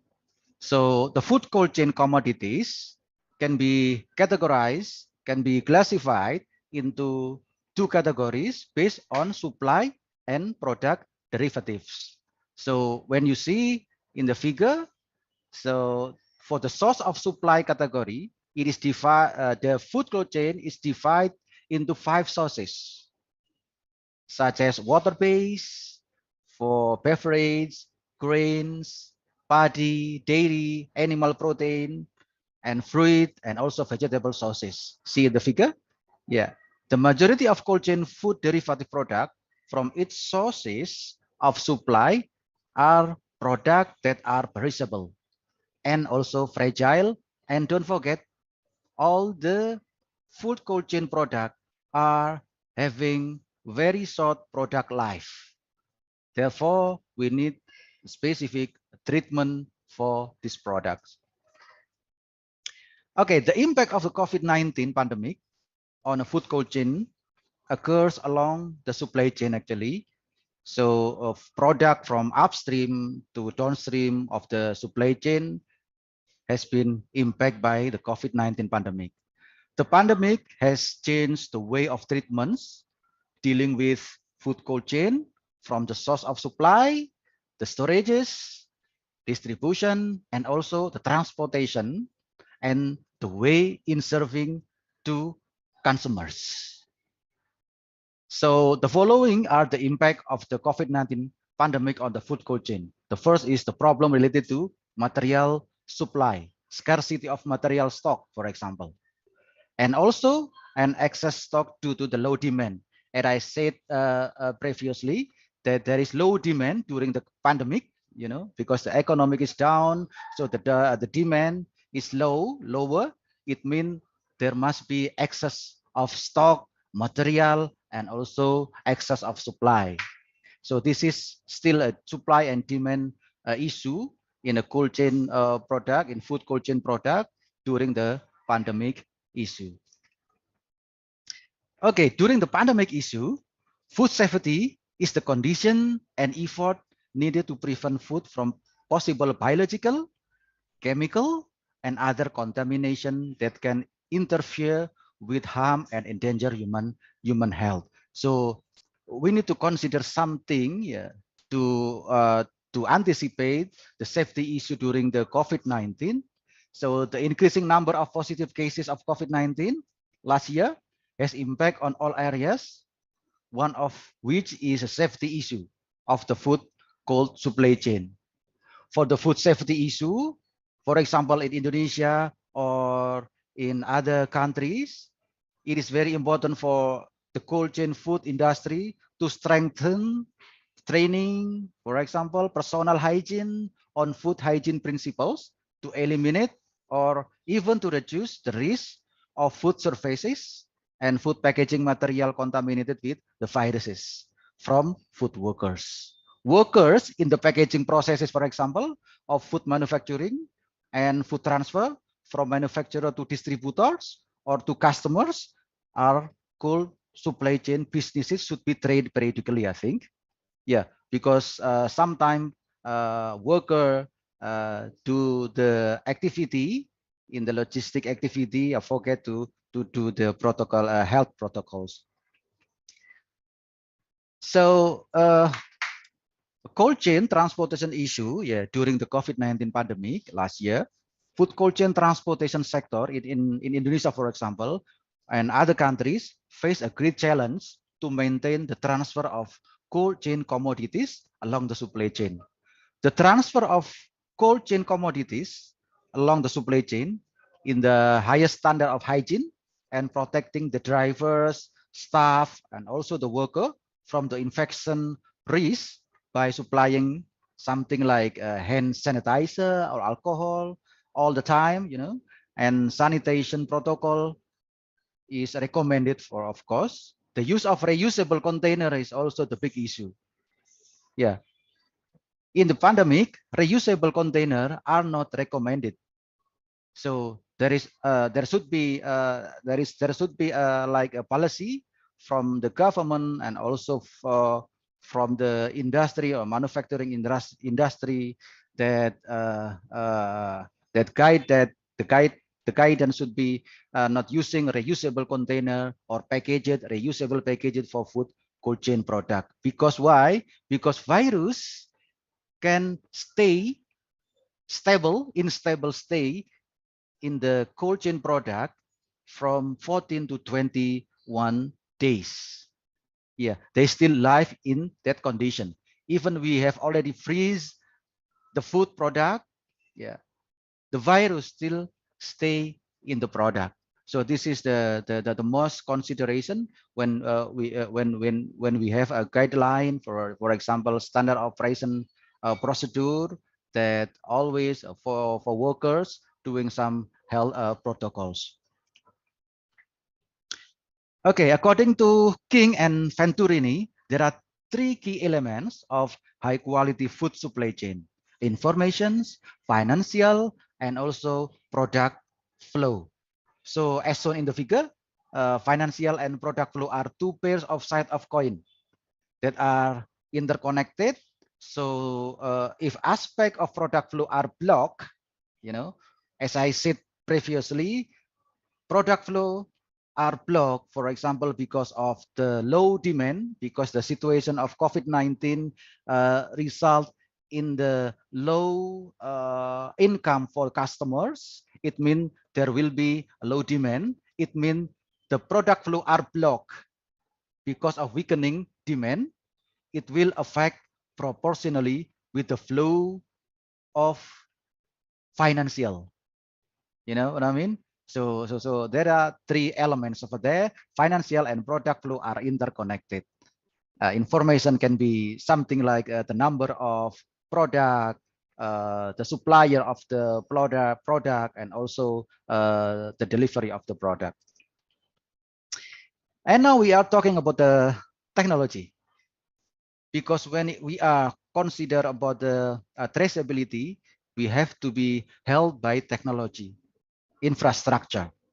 As you see previously, there is infrastructure along the supply chain to anticipate, to help financial information and product flow, from point of origin to the point of consumption, or in the reverse in the reverse way.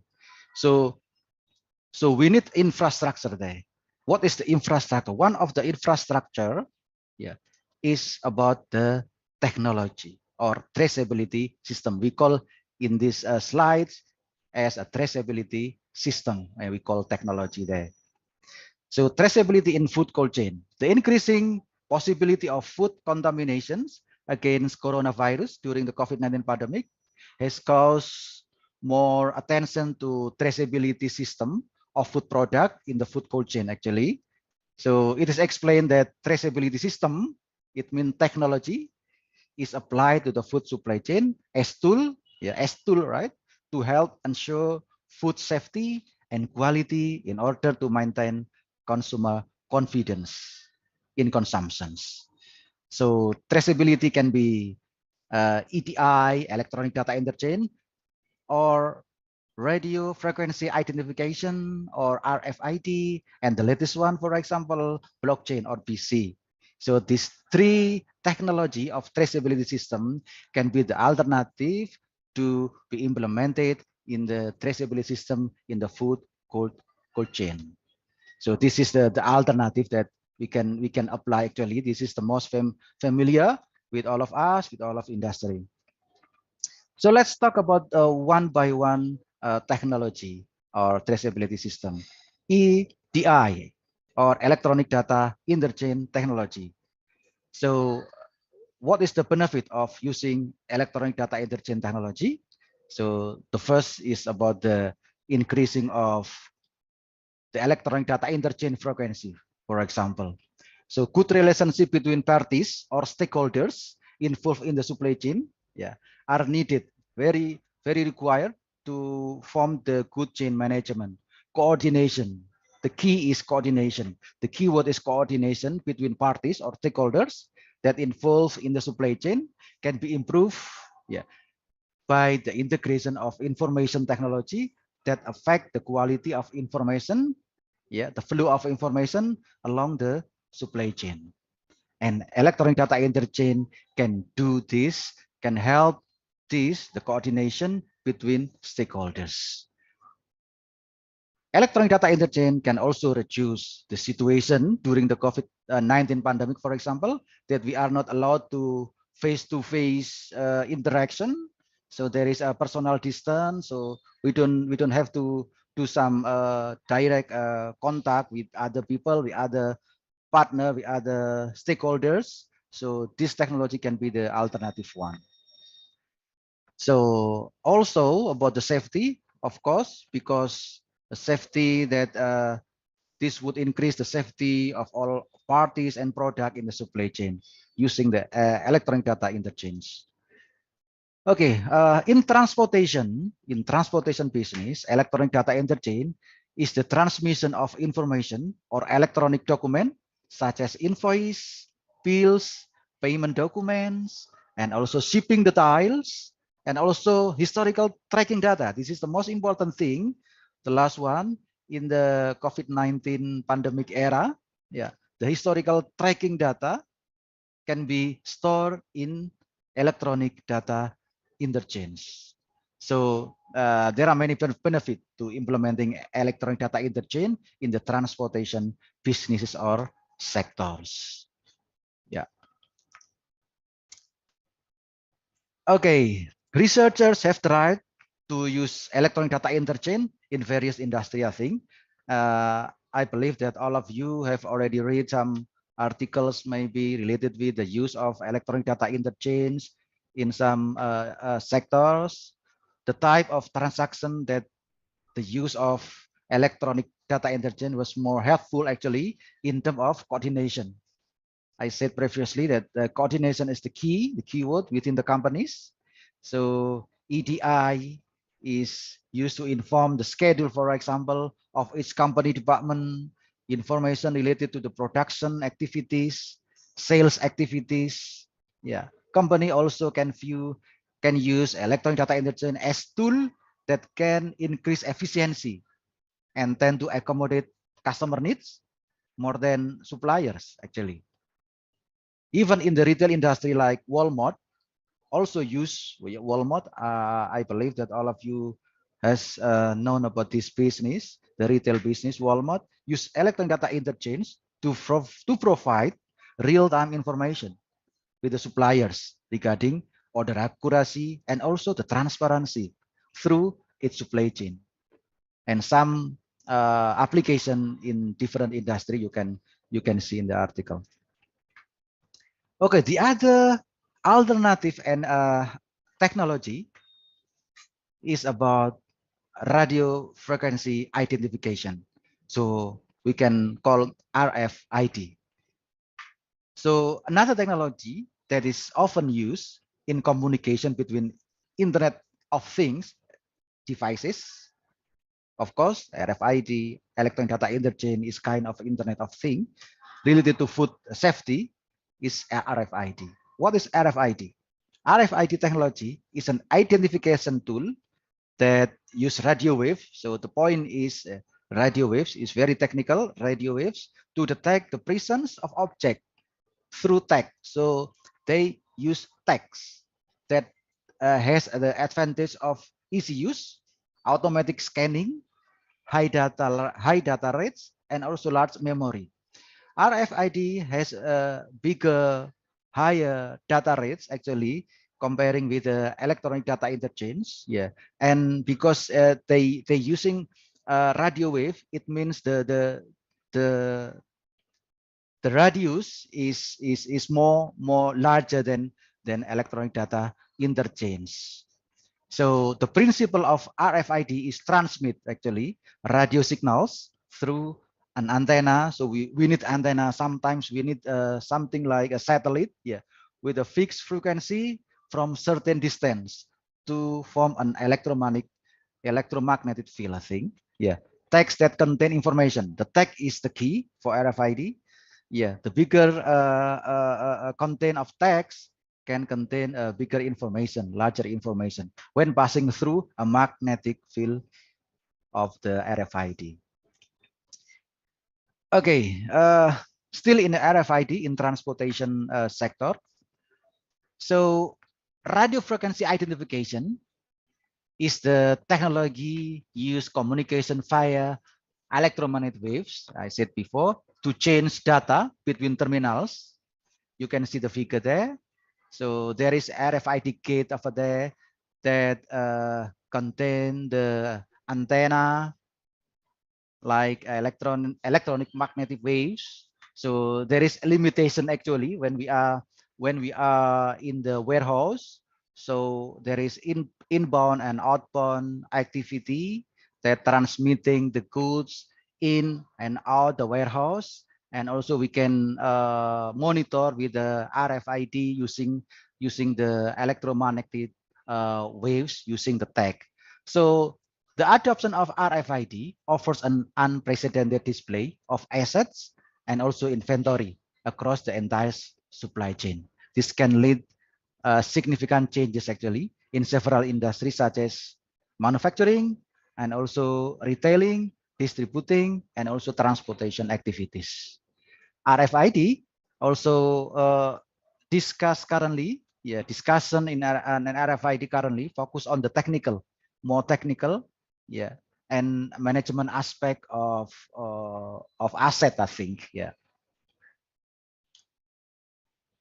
Okay, this is still RFID in the retail supply chain when you see the figure. So retail industry such as, for example, I bring Walmart, for example, use RFID as a tracking device for item inside and outside the store, inbound and outbound logistic. RFID is used as a tracking device for the location of goods in store, very accurate. When there is inbound goods coming to the warehouse, using RFID, it is automatically can be detected where the location of the new coming goods to the warehouse. So yeah, this very helpful for the workers. Yeah, storing inbound goods in the warehouses that contain a lot of product over there. So using RFID, it can be located accurately. So utilizing RFID is also useful in limiting counterfeiting and theft also, because there is no one can bring out the goods from the warehouse without any permission, because it can be detected. Yeah, as long as in the area that electromagnetic waves are covered, the store, the goods cannot be moved without any permission. RFID can also provide operational efficiency, of course, and also increasing stock transparency for product that have a short life, in the wholesale. Yeah. Okay. So the latest alternative technology, in traceability system is related with the blockchain. Actually, this is coming from what is it? Okay, Bitcoin, Bitcoin technology, Bitcoin transaction that using blockchain. Now blockchain, the adoption of blockchain is coming to the other area, including in the supply chain. So in recent years, researchers have begun to try to apply blockchain technology to the traceability of supply chain system actually. So blockchain is more reliable database comparing with other technology like RFID and also EDI. Yeah, because what? So a reliable database in the form of blockchain that contains data for all transactions within a certain period of time, and also require the verification processes that can be used, a fingerprint, for example, fingerprint scanning, so that the validity of information is guaranteed and can be connected to other blocks. Because connected to other blocks and also require some verification, the distributed network in the blockchain makes the system data open and transparent, with no way to track, and there is no chance to corrupt the data. Blockchain technology has been applied to various sectors actually, such as finance, industry, health, transportation, and even education. Yeah, the world's largest food supplier, for example, such as Walmart, Unilever, are using blockchain as a solution for supply and quality management and tracing the source of disease that may be brought by food. Yeah, based on the research, implementing blockchain technology in supply chain operation and management found that blockchain can also improve product safety and also the security, improving quality management, reducing illegal counterfeiting, theft, improving sustainable supply chain management, and also reducing the need for intermediaries. Yeah, this is the latest technology that probably can be adopted in supply chain management, especially in food cold chain businesses. So again, how blockchain works, yeah, in transportation, in supply chain businesses. So blockchain a system of recording transaction in many databases that are widespread on many computers actually. So we have many computers, that have many databases. It's containing identical records. So each computer have identical records. With this decentralized transaction record, it is almost impossible. Yeah, almost impossible for everyone to hack or stealing or change without any permission. Yeah, without controlling most database or computers. So this is very good actually for the application of supply chain management, that we have to integrate all the parties, all the stakeholders, that information that spread to all the stakeholder must be kept a secret, can be changed, cannot be changed, and safe. The blockchain is shared, distributed, synchronized to facilitate recording transaction and also tracking businesses network asset. So asset can be tangible, such as house, car, money, also land, or intangible asset, for example. Like what? Intangible asset like intellectual properties, energy, something like that, or patents or copyrights. Yeah, virtually everything about value can be tracked and also traded. I remember. So not only track it, but also trade it on the blockchain network. So blockchain consists of data that cannot be changed and recorded digitally in blocks and etc. This is the typical of blockchain actually that can be implemented in the food cold chain businesses. Okay, and this is still blockchain in transportation. Transportation can draw a lot from blockchain actually. It is almost a technology built specifically for the sector. However, more and more solutions are already being developed that support transport businesses. And it is expected that the share of blockchain in industry will continue to grow actually. How is blockchain used in transport? The first example is intelligent order delivery tracking. Yeah, that we almost use every day. The intelligent order delivery tracking. With the increasing of demand for the same day services and express, yeah, belanja online, something like that, shopping online, 1 or 2 hours delivery services, blockchain can be used effectively rather than traditional tracking technologies, something like electronic data interchange and also RFID. Yes, there are other technology like EDI and RFID, but now there is the latest technology that looks better and also safe and also can be hacked and also something else benefit. So yes, blockchain technology provides a scalable, immediate solution for tracking, authenticating, yeah, order or supply, so improve the quality of service of transport and also delivery companies. So it's already 35 minutes, so I can conclude the summary of the slides, the presentation today about traceability system in food cold chain. The first one about the successful implementation of the traceability system also depend on the infrastructures and information technology. What is infrastructures? It can be the internet connection. We cannot live with the internet.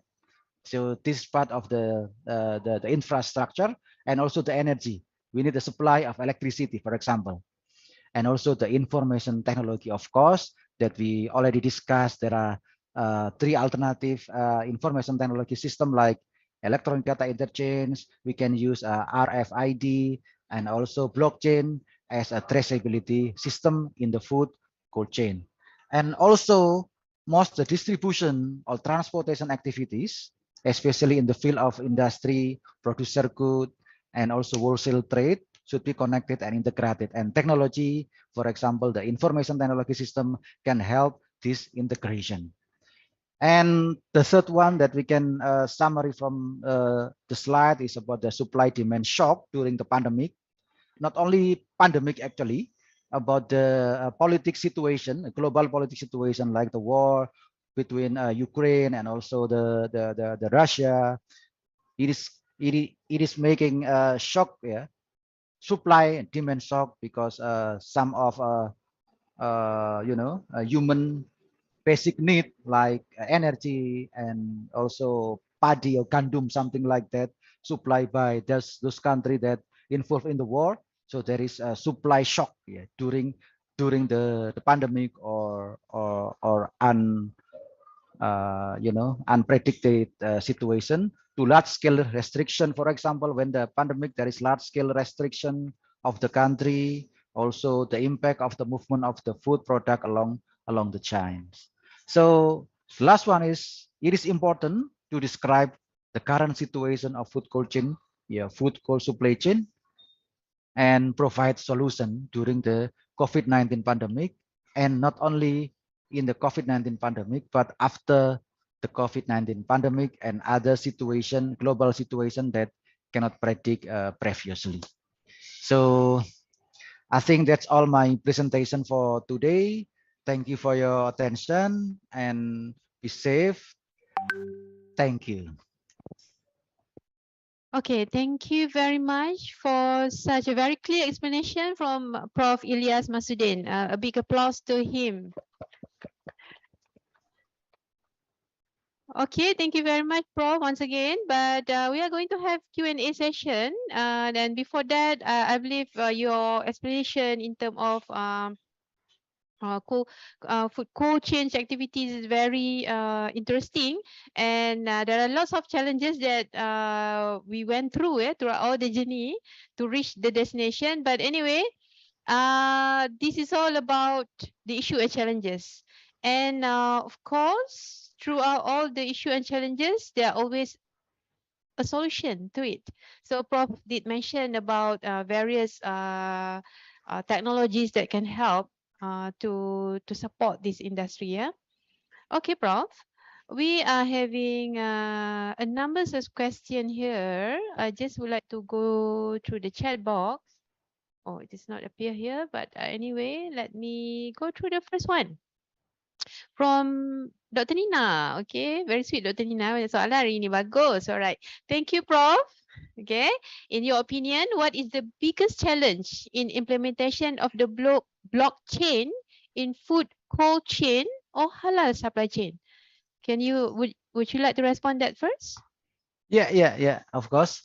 So related with the implementation of blockchain is still controversy actually, especially when we are talking about the virtual currency, because we are talking about halal supply chain, for example, that related with the question. So the culture or the religiosity of the community that using blockchain, because blockchain related with something like previously using in the virtual currency, something like that. So the culture maybe, the culture maybe is the biggest challenge. Not only the culture, actually the familiarity of using this high technology, in our society, is the second biggest challenge actually. Even blockchain has a very advantageous benefit. When industry using a blockchain, there are some increase in profit, in performance. but also when we are talking about the country that have the developing country, we are struggling with the culture. We are struggling about the the familiarity of the person using the blockchain. So it's about the level of the education, of course, and also the culture of the country. In the developed country, there is no any any challenges, yeah, when we apply blockchain in the society. But in the developing country, there is a very big challenge, yeah, especially for the developing country regarding with the cultures, regarding with the level of education, for example. It's very hard, yeah. Like in Indonesia, for example, yeah, not many industry apply blockchain, actually apply blockchain in the technology of a traceability system, because of something like cultures, and also because developing country have a very low level of infrastructure. Yeah, we need high speed of internet in everywhere, something like, yeah. Yeah. Yeah, All that's right. the challenges of applying a blockchain in our society, especially for the developing country. But in the developed country, I think there is no a big challenge over there. Yeah. Yeah, all right. Thank you very much for your explanation, bro. Yeah. And to reflect the question number 2, yeah, bro. When we talk about big data, traceability, safety, security, yeah, we are talking about the involvement of many parties. And when we talk about traceability that involve many stakeholders and supply chain partner, this is the second question. How are they participating? Are they willing to share the information? Because now we are talking about the big data era. Yeah. Silakan, bro. Yeah, this is very important. This Mm. is very important question, very interesting, because when we share all information, it means all the secret that we have, yeah, as stakeholders. For example, I'm a producers, I'm a manufacturer persons. It means that I understand what the secret in my supplier, for example. Yeah, this must be big issue. So I believe that in the blockchain there is something that can be secretly closed, yeah, and just share what our stakeholder require, the information, yeah, they requires information only. For example, for supplier, they don't have to understand about our secret in our manufacturing industry, for example. Yeah, our capacity can be can be shared with our supplier, for example. And but we don't have to share our profit, something like that, our financial, yeah, our financial matters to the others stakeholders. So this is very important, how blockchain uh, can block some some required information related with the other stakeholders. Only information that required by stakeholder can be accessed. That's why it is impossible to change, to hack, to understand the information that not related with the requirement from other stakeholder without any permission, Yeah, So this exactly. is this is this is this is very important. This is very important question, how we manage the information, yeah, that can be accessed by the other stakeholders, but not all information can be accessed. Some information secretly for us cannot be accessed by the other stakeholders. All right. Okay, Yeah. thank you, bro. Yeah. It's obviously it is still a big challenge when we talk about big data, bro. Yes. And okay, we go straight to the lucky last one. The question number 3 from just now from Dr. Radi, and this one is from Rana. Yeah, the question is, Prof, Yeah. what is the relationship between technology traceability and SCM? Yeah. SCM performance. SCM. Yeah.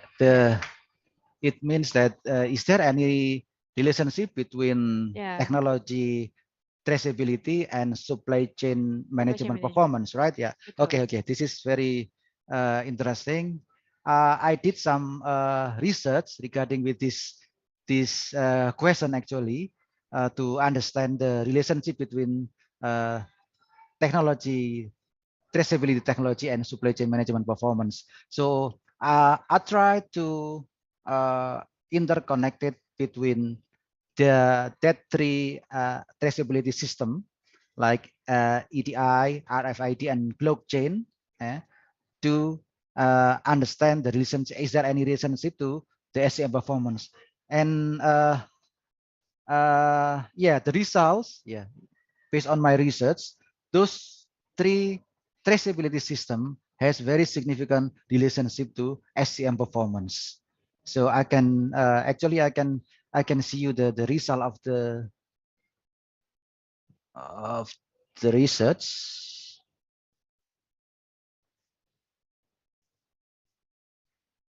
So I will stop share and share the other one, like the result of the research that my previous study regarding with the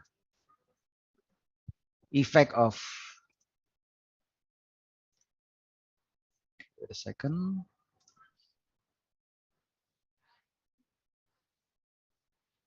This one. Okay. So this is my previous study. Exactly the same with my presentation. Can you see the slides? Yes, bro. Yeah, okay. Yeah. Yeah. So those three traceability system, electronic data interchange, radio frequency identification, the adoption I mean, and the blockchain adoption, there is a significant relationship to the food cold chain performance actually. So from traceability system can be measured that there is a significant relationship, yeah, between traceability system and also food cold chain performance. Yeah, the question about supply chain performance, it means there is no difference with the food cold chain performance. Yeah, the traceability system has very significant influence on the performance of supply chain management. Yeah. Okay. So what are the three traceability system? I measured with three technology that I mentioned in the slide: EDI, RFID, and also blockchain. This is very interesting result for my previous study that maybe can be inspire the other one to develop this model, for example. Can be shared as well, right, bro? Yeah, sure. Yeah. Okay. So to get more attention here is very useful platform. Correct. Okay, so thank you very much once again to our honorable guest speaker, Professor IR Ilyas Masudin from Universitas Muhammadiyah Malang, Indonesia. So big applause to you. Thank you very much to Prof. And yeah, I believe we are looking forward to see you. Thank you. Physically, but here today, Sure. we would like to end up our session online for this special session that we had today before lunch. Okay, that's all for today. Assalamualaikum warahmatullahi wabarakatuh. Waalaikumsalam. Thank you, Prof. Terima kasih. Thank you. Okay. Yeah.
our noses.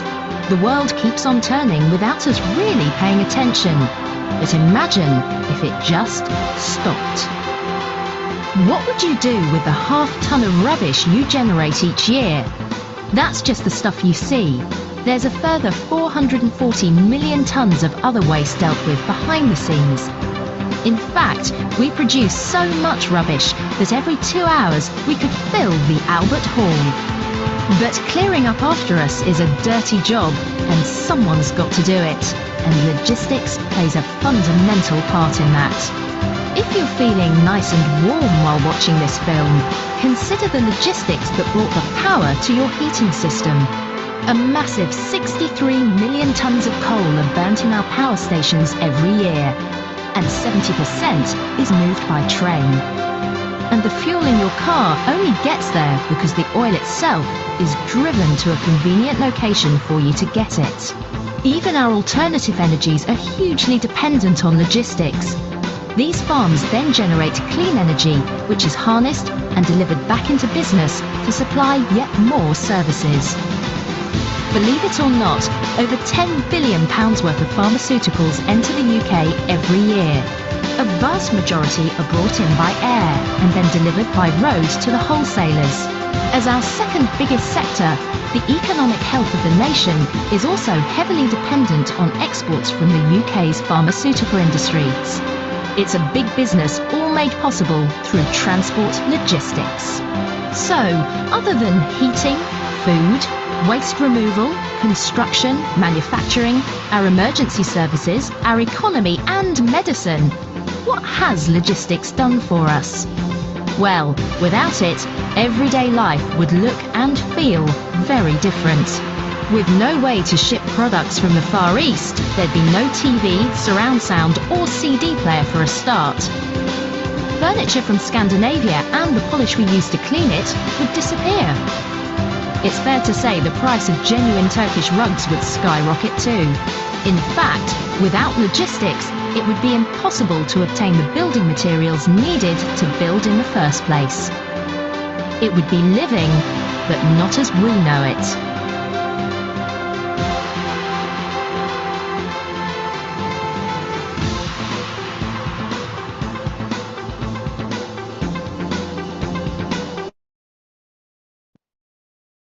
Yes. Start your session.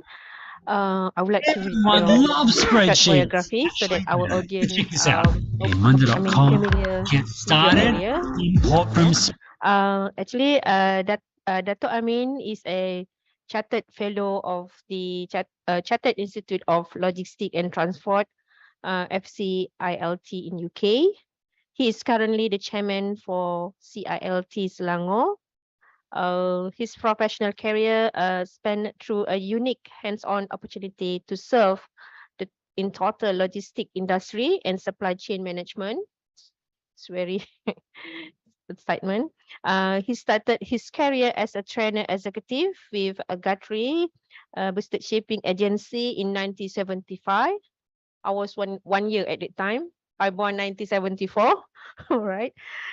He also assisted to set up and supervise the international office for Container National in London, Bremen, Tokyo, and also Los Angeles. Amazing. At the age of 32, yeah, he became the general manager of Evergreen Shipping Group in Malaysia. Then, of course, the largest shipping line in the world, and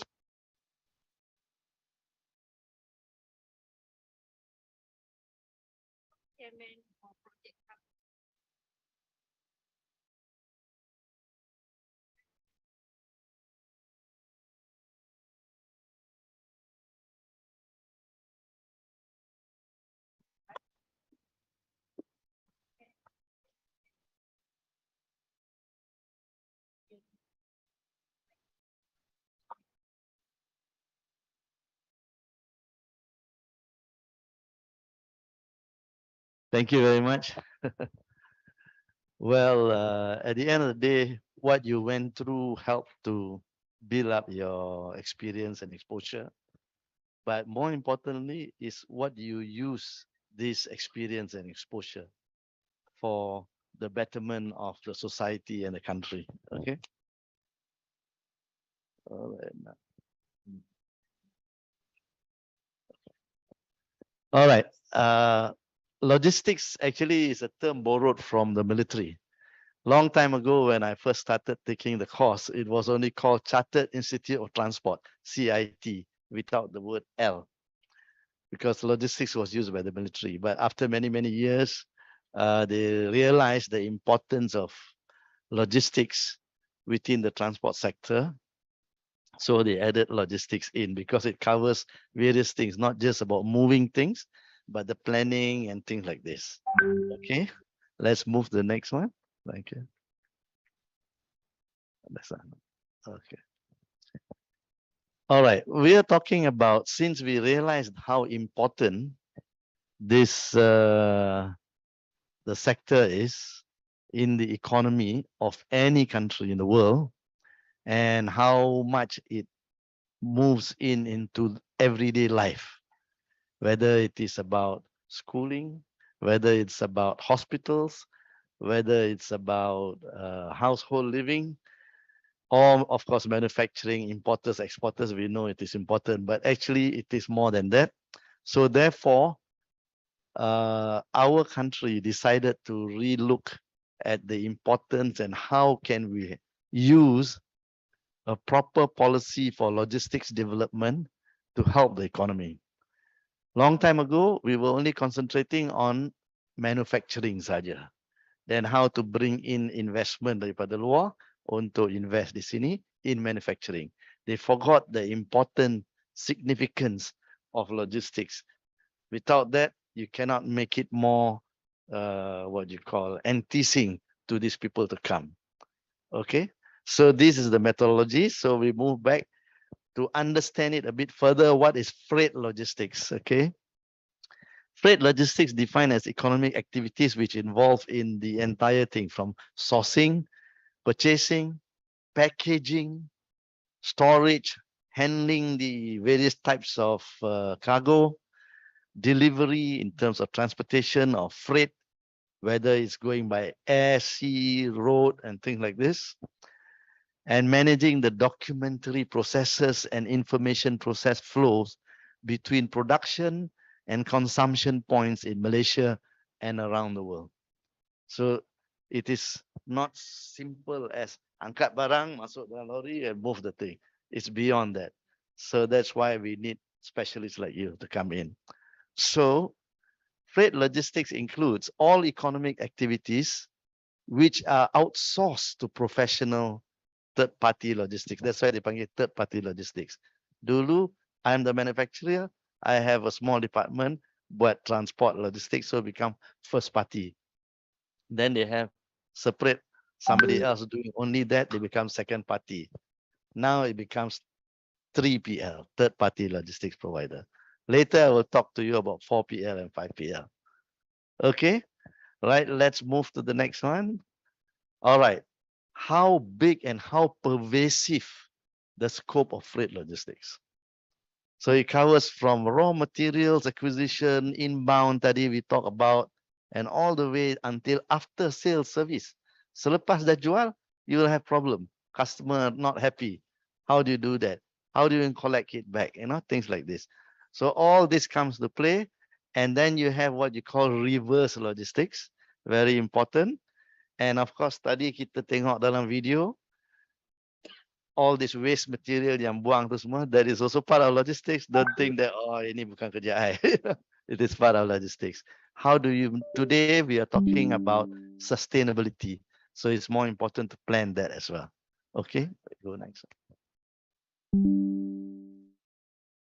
All right, the components of freight logistics covers quite a wide area. You're looking at inventory, you're looking at storage, you're looking at transport, management, all these things combined.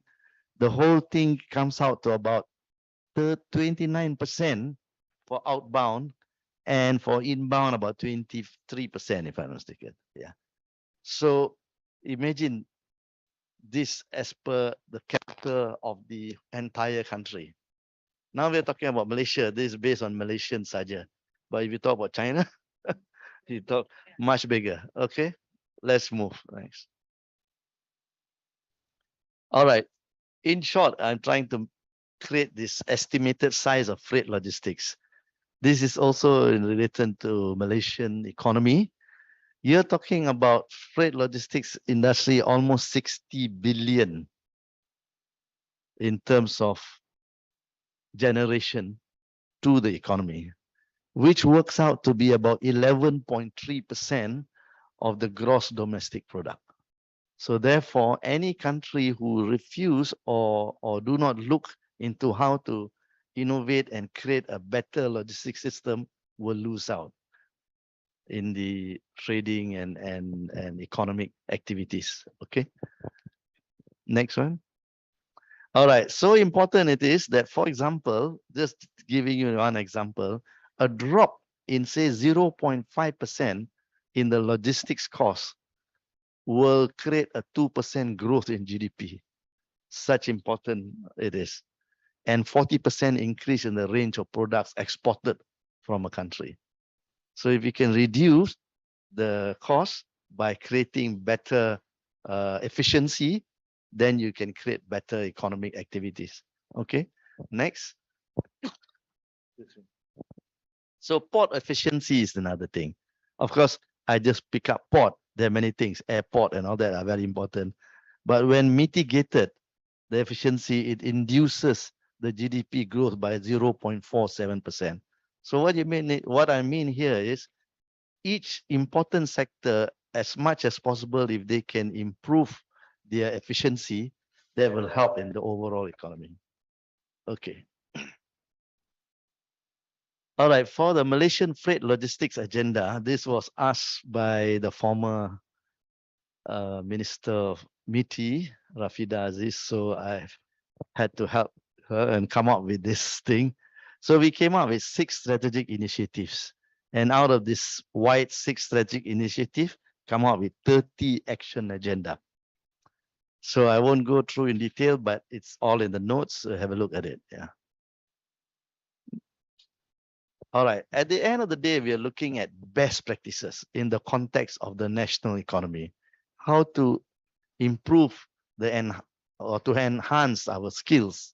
So this is where we have all the universities, colleges, this talk, for example, and then how to create better performance management and create what you call in logistics, they call it lean logistics, which actually came from the Japanese way of thinking, Six Sigma dan sebagainya.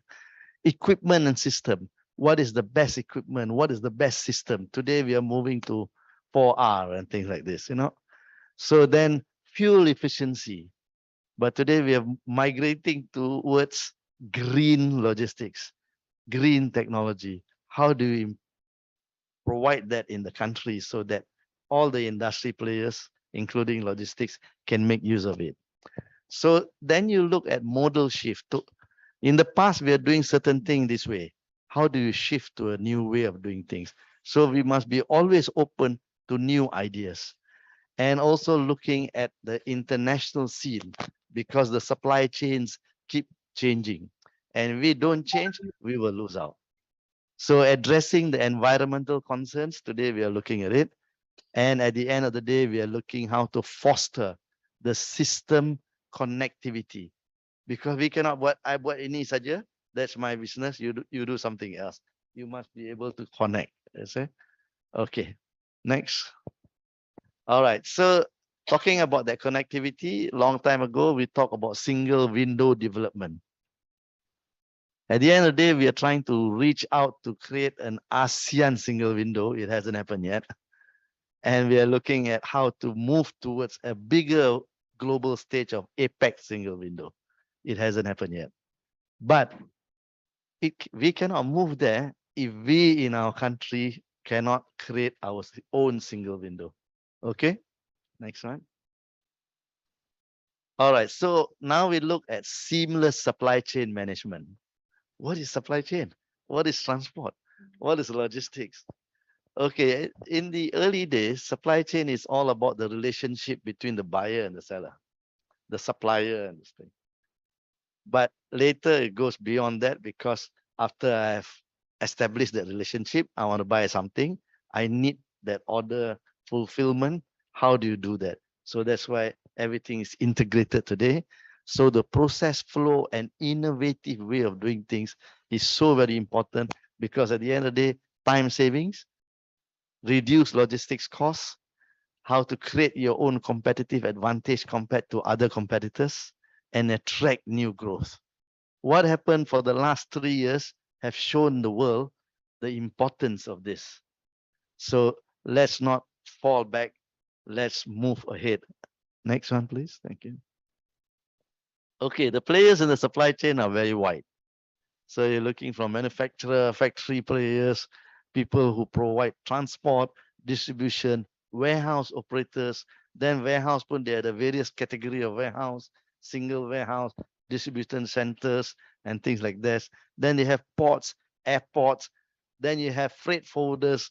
Their job is to help move the products by planning, by doing all the documentation. Then you have the foreign ports. How do you link with them? How do you ensure that they have the space for your cargo coming in or for the cargo coming out from there for you? So all this coordination is very, very important. All right, let's move to the next one. So now under the logistics environment, you have the third party integrated logistics provider, which I mentioned to you. We are now using third parties. Then under them, you have what you call the multimodal transporter. Kerja dia buat transport saja, but different modes. Distributors, consolidators, consolidate because they consolidate in certain place and then they move. Then the international freight forwarder. Then you have below that, you have forwarding agent, shipping agent, just pure transporter, rail, warehouse operator, stevedorage. Stevedorage is those people that carry cargo in and out. NVOCT, NVOCC means non-vessel operating common carrier. I don't own a vessel, but I can act like a shipping line because I consolidate the cargo. I have relationship with some big shipping lines and things like this. Equipment supplier, this is very important. Don't look down at people who provide equipment, the type of equipment. And then simple thing, those days this one is not important. Kerja dia packing saja.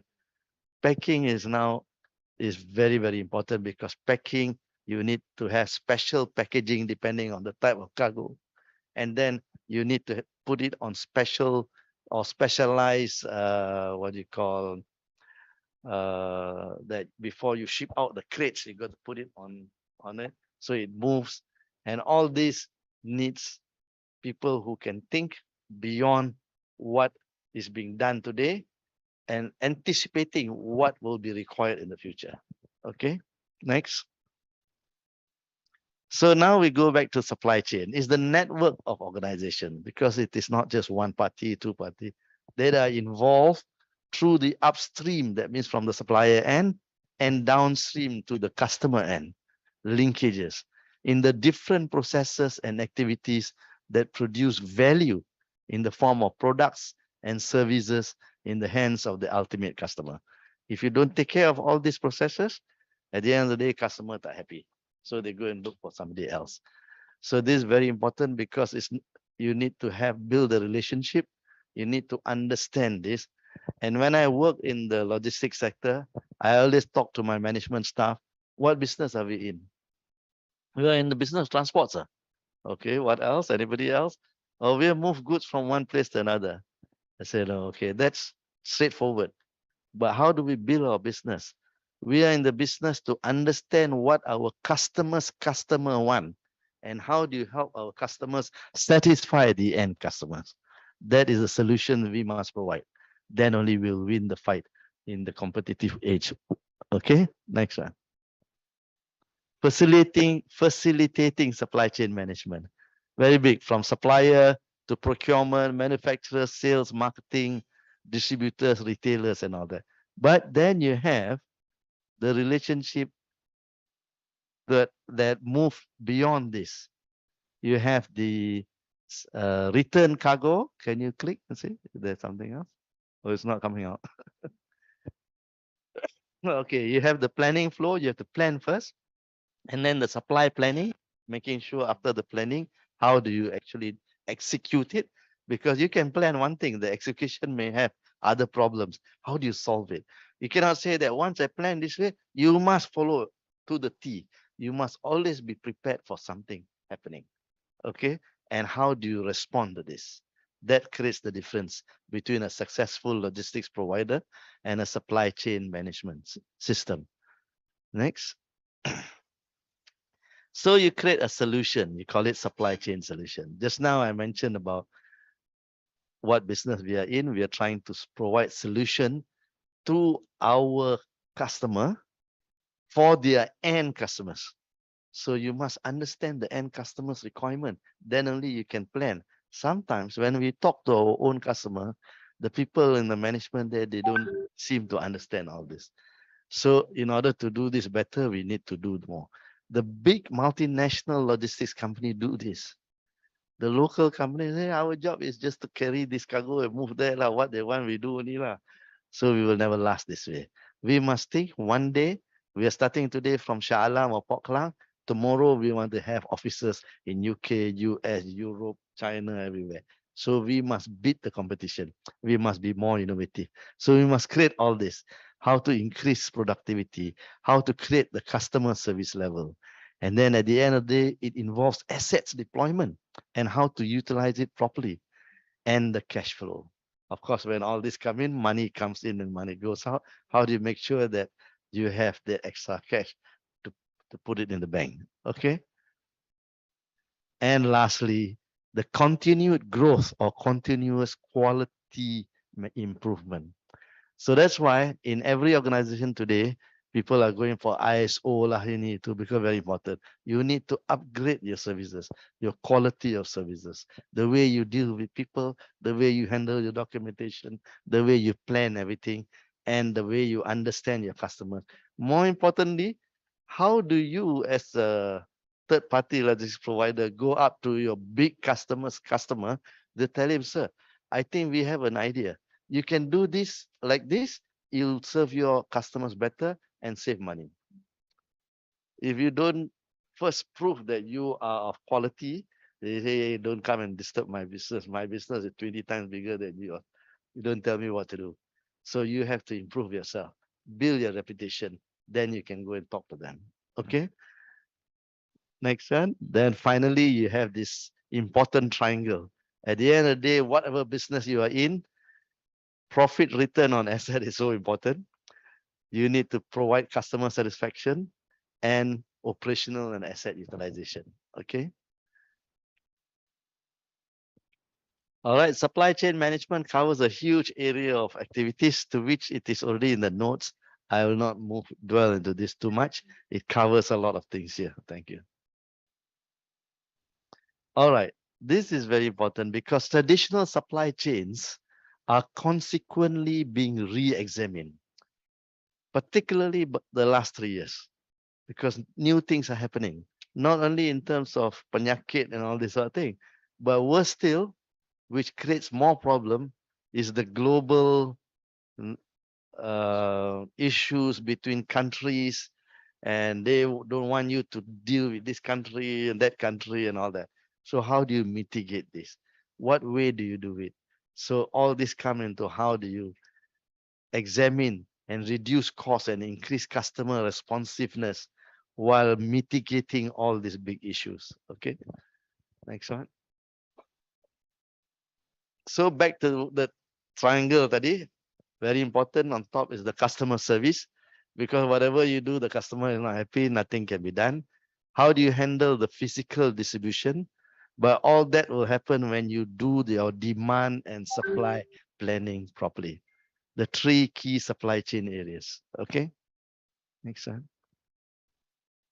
So supply chain excellence, at the end of the day, you're looking at strategy, you're looking at sales planning, forecasting. You have to link with the salespeople. Don't simply sell. You must understand what we are going through, and then synchronize the supply and demand situation in the world. things keep changing. Execution process and improvement, and the customer experience. You must always keep tab on your customer. Don't forget them, because at the end of the day, if they stop buying, you're out of business. All right, thanks. Okay, supply chain is not just about moving goods. It's also your financial supply chain. Banks moving money here, moving money there. How do you get it done? Of course, today it's even more dynamic and faster because everything is online. And because it's online, the danger is you'll have a lot of people with a crooked mind how to move the money somewhere else. How do you prevent all this from happening? So this is part of technological advancement. Okay, next one. Okay, these are what you call performance measurements. This is a broad thing that I've given that cover overall general economic movement in terms of logistics and supply chain. But you have performance measurement in various sectors as well. But this provide you an important idea of how things need to be measured. Okay, let's move to the next one. Okay, Fortune 500 manufacturers. Today, I don't know whether there are still 500 manufacturers, but some of them have moved bigger than the last time. More than 80% of them use 3PL, that means third-party logistic providers. On average, users give about 33% of their annual logistics operating budgets to 3PLs. So you can imagine how important and how good you are for you to tap into this huge cash flow. Nearly 2/3 of the users have used 3PL services for more than 5 years. And if you keep on doing a good job, you will be an inherent part of their entire system. So the reported usage rate increased in most of these services, and more than 80% of the respondents use 3PL in the international markets, and approximately half are manufactured and or sell in China. So you need to understand the importance of working with international markets and how do you link with them. Okay, thank you. So at the end of the day, having understood the pervasive significance of logistics and supply chain, let's put our hands together, our heads together, let's collaborate and make this happen to change this world to be a better place. Thank you very much. Yeah.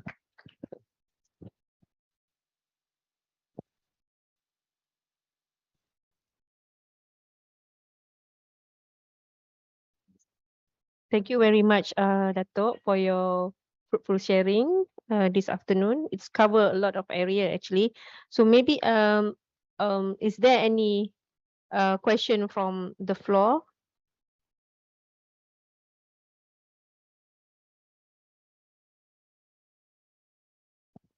Don't be shy, you can ask. Mm-mm. But if it rains just now, don't blame my singing.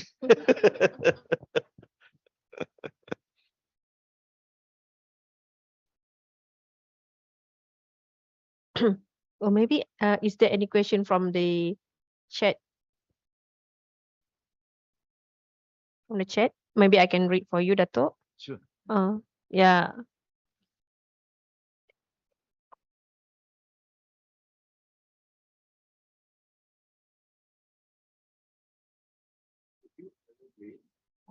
What are the struggles you face along the journey in logistics?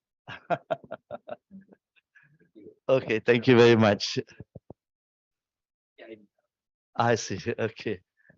Dr. Siti, I think this is personal to me, but I believe that many of the people who walk the same journey with me went through the same thing. It depends on the individual, because if you are someone that want to pursue excellence and you want to create improvement, sometimes you have a problem with your management. You don't tell us what to do, you are a trainee only, you come and do what I tell you to do. And if you have ideas, how do you sell these ideas to your management team? But slowly and surely, we managed to build up the relationship and create the team to look at what you call proper planning. Those days, they even have, many companies have corporate planner line. Marketing, you all plan your own. Don't disturb the corporate planner. They have to merge together these whole ideas. Today, you need to have good management team to understand this and to get the ideas from all your people who work with you. Then only you can move up the ladder. Okay. So that was a big task as we move from company to company, and changing the thinking of the management to view or to adopt these practices was the biggest challenge earlier. Yeah. Thank you. Okay, we have one more question. What is the top freight logistic challenge in Malaysia? Top freight logistics challenge. Okay, I think it depends from company to company. Most companies common challenges that they face as a freight logistics provider, that means or freight forwarder, is they have not built a reputation for themselves, for the shipping line or for the airline to provide them good rates. Satu. Number two, they are not able to coordinate the expectation of their customer, as I mentioned to you. So they just do one thing, but the customer is still not happy for whatever reason. So the customer will complain to the customer. The customer say, this is your fault lah. Next time I use another party. So these are the two big things that I see. And if this can be mitigated, then these people will grow faster. Thank you. I think that's all from the chat, which is we derive from the online question. But I have question that too. Sure. So I can see from your presentation, because you have to share a plan where the six pillar, I can see that how, I mean, how you negotiate and how to execute that appeal, yeah, for the national economy, and also of course it will deal with industry and increase our economy in our country. Okay. Thank you. I think this brought back memories to 2003, 2004. And when the country was facing stiff competition, and after we migrated from the financial problems that we had in terms of the ASEAN financial problem, then we looked at how to bring in more investors to come in. So that's when some ideas were thrown, and I must say that the Minister Rafida Aziz was very open, and she invited me in to be part of this team to build up this thing. So I suggested to the team, and when I say the team, I mean MITI, MIDA, Matrade, EPU, and all these people. Okay, I won't talk about individual problems, Right. but the first area of what you call problem is, who is this guy from nowhere coming here and telling us what to do? He's not even in the government. That was a big problem. Huh? But then later, when they saw the minister herself is supporting, okay, better listen. Huh? But then I suggested that I cannot be the voice for the industry alone. Let's pull in from the industry players, representatives. So suddenly we had about 132 people from the various industries to come in from different associations. We have meetings after meetings and things like that. And MITI pass it to MIDA to coordinate. In order for MIDA to coordinate, we have to train the people in MIDA about why we are doing this and what is important for them to coordinate. Then after training them, okay, a few of them understood and they helped. And that's how we move, and we came up with the third Malaysia master plan and all that. Coming up with a plan and all that is good. But implementation is beyond us. That is another thing I don't want to mention. So where it got stuck and why it got stuck. So I might be called into ISA, for example. Okay. Dato, we have two more questions from the chat box. One is what's your take on IR 4.0 in logistics? Which technology should Malaysia adopt? Then the other one is asking you to explain deeper on one of the best practice, which is model shift in logistics. Model shift. Okay, thank you. IR 40, we cannot say should be follow or not. We have to follow. If not, we will be left behind because the world is moving towards that direction. And as you have seen, our simple last mile delivery, today we can do it from home. And those companies, we're talking about simple things, those companies who are not equipped with IT technology and all that, they will lose out. They won't have the business. Those people who can do that, they will get the business, you know. So IR 40, of course, that's just one example. It goes beyond that. It goes towards even having the warehouse done automatically by robots and things like this. Because when you have huge, big warehouses, you don't have enough people to do all this. And the scale of the levels of storage can be very high. So the robots can do all this. But how do the robot recognize which is which? So IR 40, very important. So you cannot escape from that. But when you talk about multimodal or multimodalism, because when you talk about single modal, okay, I just do land transport saja. So that's one mode. Then I ship it to the shipping line that I finish my job. The shipping line's job is to move by sea. There's another mode. But if you want to grow your business and if you want to provide end-to-end coverage of solutions, then you have to be able to do more than one mode, triple mode, quadruple mode, everything.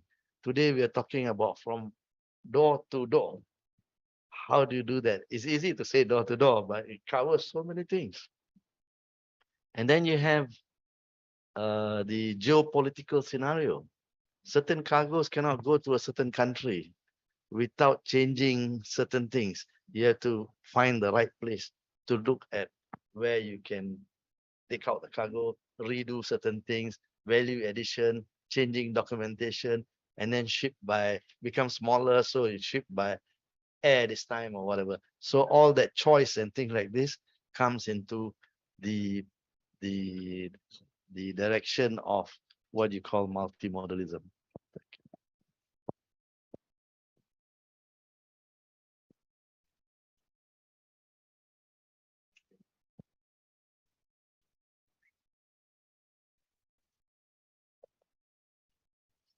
Okay.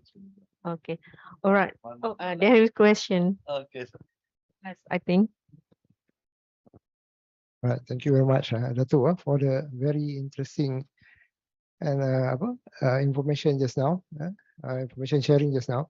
I just would like to ask you a question on this, and this is something about the burden the customer now, because you see, during COVID, there are two incidents that happen. One is because of the COVID. Number two is when the blockage of the Suez Canal, which caused the misalignment of containers around the world.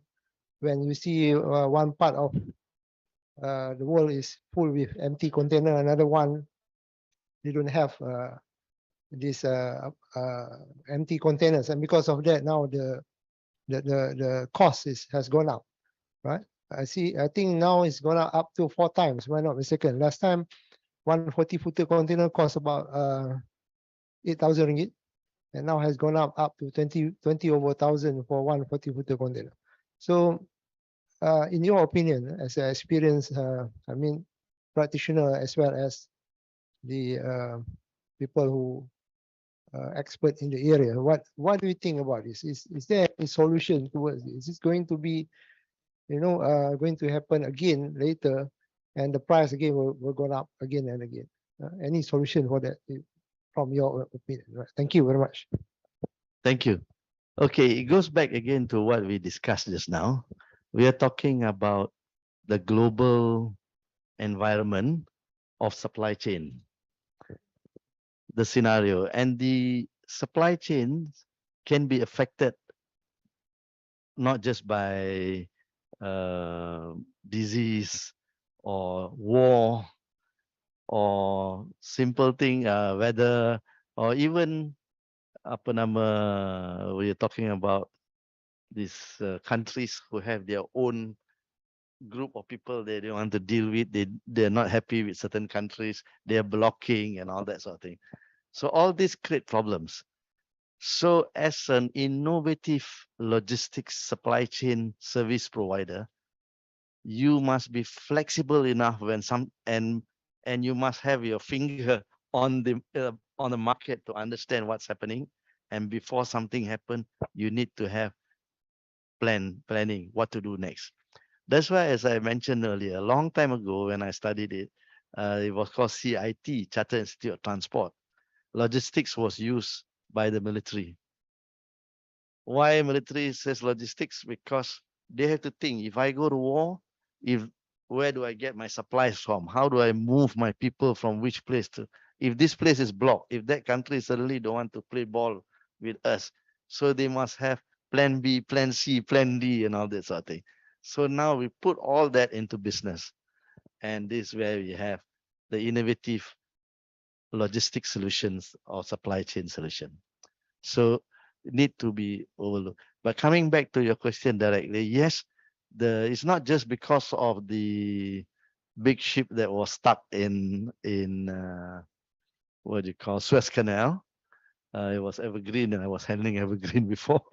But anyway, it was more than that, because during the pandemic, suddenly people who don't work don't go out, so they have less people working in certain ports, and then costs went up, and then the workers want extra allowances and things like this.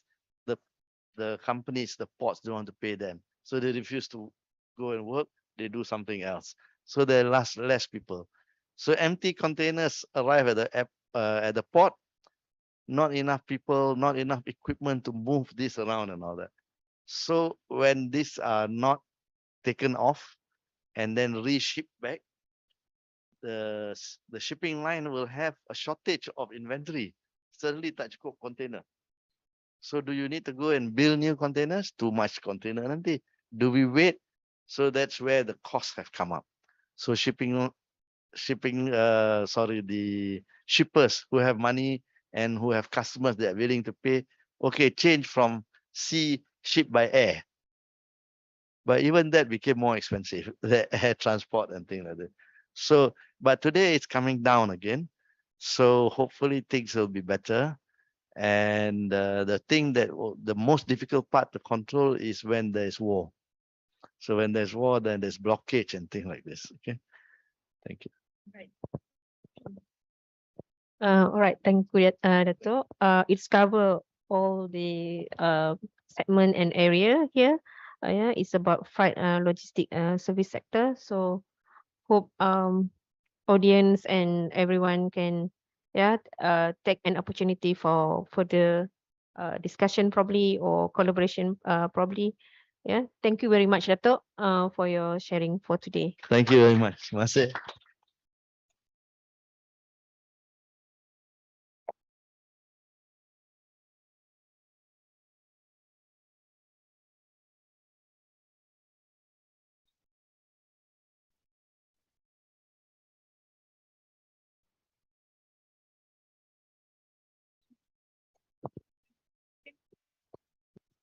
Right.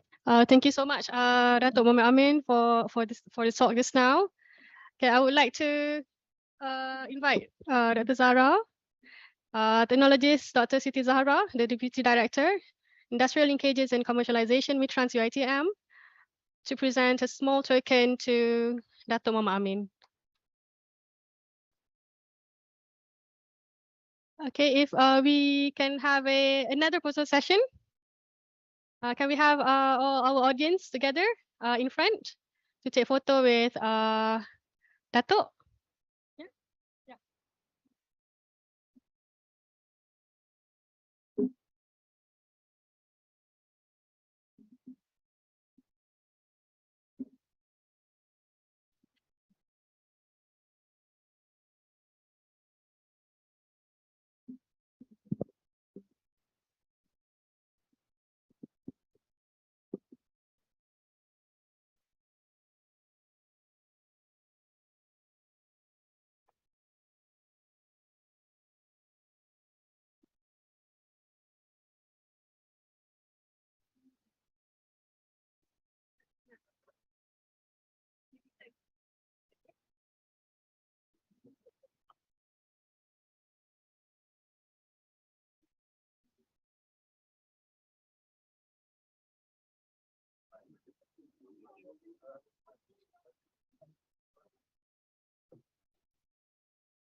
Right. Thank you for the quick for the session just now. Thank you again, Dr. Amin.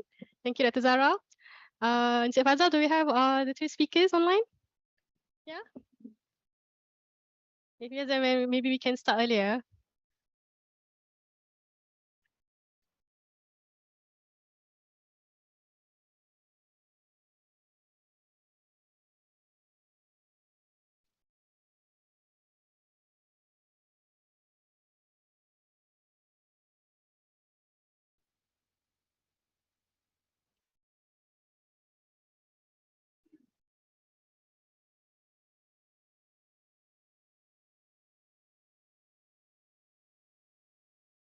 Okay, we are ahead of time of around 7 minutes.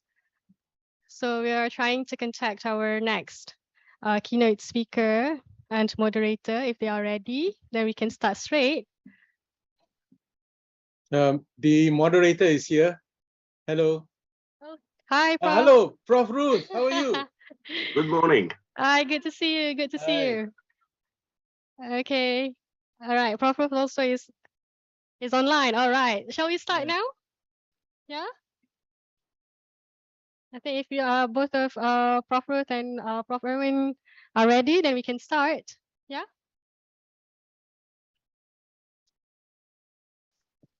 Okay. All right, ladies and gentlemen. yeah. Now I would like to invite Professor Erwin Uri from the Faculty of Law, UITM, to moderate the fourth keynote session. Right, Prof. Okay. Thank you very much. Welcome to the fourth keynote session of the MILTC 2022. So thank you for inviting me here. I feel very privileged today to moderate this session because the speaker that you're going to hear from is a very special person. Professor Dr. Ruth Banamyong is currently the Dean at the Faculty of Commerce and Accountancy at Thammasat Business School. Now, if you want to know why he's so special, let's start with his days as a student. You know, when he got his PhD in 2001, that thesis was so good that it won the James Cooper Cup for Best Dissertation in Logistics from ICLT UK. So, by the way, I also finished my thesis in that same year. And obviously, I was not in contention for the prize because Prof. Ruth actually was so far ahead that he had no competitors. Right. Oh, by the way, we are both alumni from Cardiff University. Right. So the Cardiff Mafia is here today for this session. Now, if you want to know what a great educator he has been named Educator of the Year by Supply Chain Asia and also Industrial Engineering and Operations Management Society. Right. Educator of the Year, Distinguished Educator in 2016 and 2021 respectively. He has written tons of papers, which I had the pleasure of reading. I'm sure you will too, as you go through your literature review, searching for papers on logistics. And he's done so many projects and consultancies for big organizations like UNCTAD and also UNSCAP. This is a person who's very well known and one of the big names in logistics globally. So I'm really pleased to introduce you today to Professor Dr. Ruth Banamyong, who will be speaking on a topic which I feel very passionate about because, like him, I am a tree hugger too. And Prof. Ruth will be speaking on enabling sustainable and resilient supply chains, a policy response. So, Prof. Ruth, the floor is yours if you want to take over the world now. I'm not going to take over the world. Thank you very much, Erwin, for those kind words. So I said good morning a few moments ago because I'm in the UK at the moment, sending my daughter to university. So the time got me a bit confused with the date also. But thank you very much for Prof. Erwin for reminding me a few moments. That never happened. Yeah, nobody doesn't happen. But yeah, luckily it was good that he sent me a quick message and it made me realize that the session was today and not tomorrow. So if you allow me, I would like to go through a series of slides just to discuss some of the issues that I would like to raise during this particular keynote speech. And like Professor Erwin said, it's really about looking at how we can have sustainable and resilient supply chain. But the perspective is slightly different because quite often, a lot of these activities are driven by the private sector. But the private sector cannot do everything on their own. And the policies, the government environment does affect very strongly how logistics and supply chain are being conducted around the world.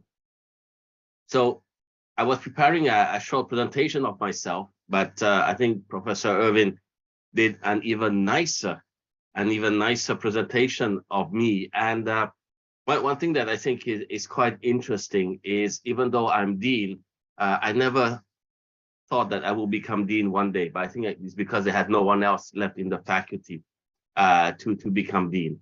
And again, thank you very much for Mitrans, UITM, for always, extending this friendship to me. So the agenda for me today is based on these 4 points. First of all, it's the COVID-19 and the global supply chain, and I will share with you, I think, a very, very interesting picture. And then I will go down and highlight with you what has happened on the ground. And I will share with you examples from the region. I basically have 2 cases that I wanted to share, which is impact of COVID on transit traffic,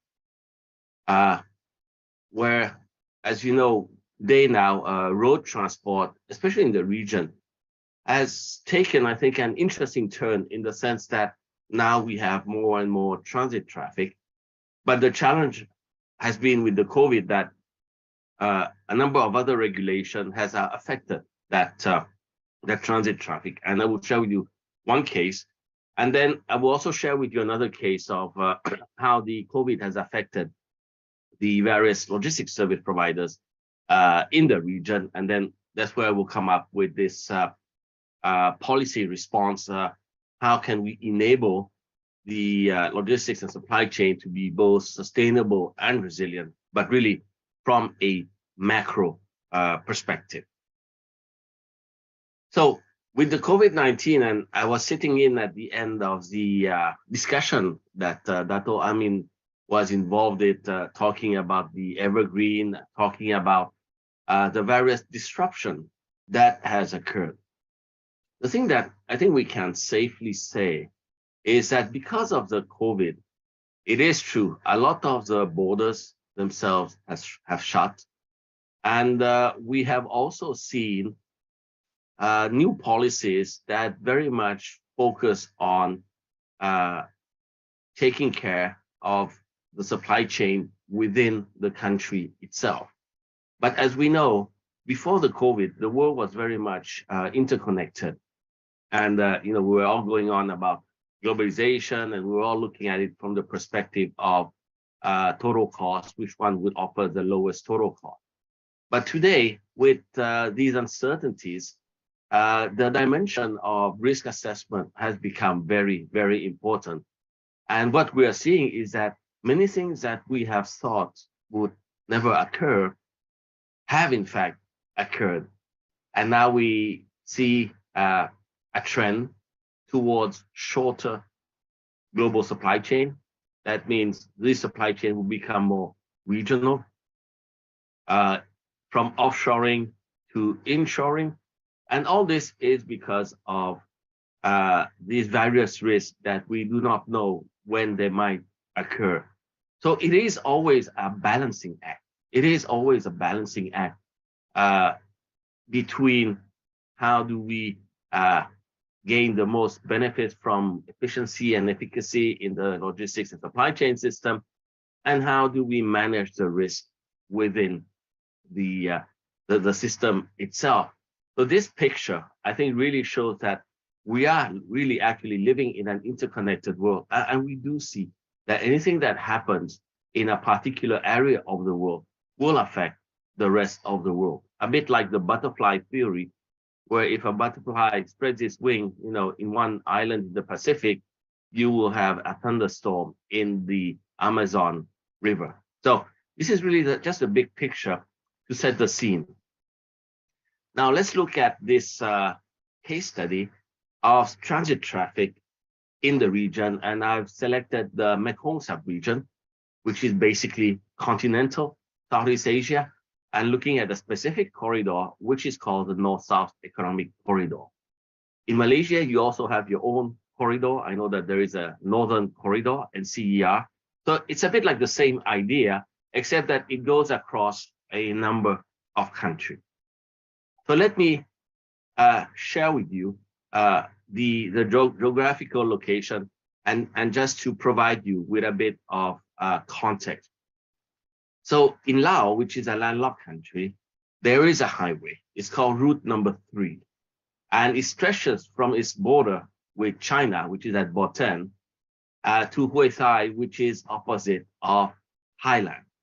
And in fact, this corridor is very important because it links the key city in Yunnan province, which is Kunming, with Thailand, with the deep sea port in Lam Chabang. So it involves 3 routes, and you have 3 options basically. You can either go through Myanmar, but at the moment you cannot go through. You can also use the Mekong River, but it's a bit challenging because you are going up against the current, and then you can go by road. And we're looking at this this route that goes by road, you know, Kunming to Chiang Rai in northern Thailand to Bangkok. So via Lao PDR. So this is a map of the region. This is a map of the region, and I will highlight to you where exactly the situation has occurred. So here in circle, you have, I hope everyone can see, you have Botan and Mohan, right? And that is the border post. That is a key border post.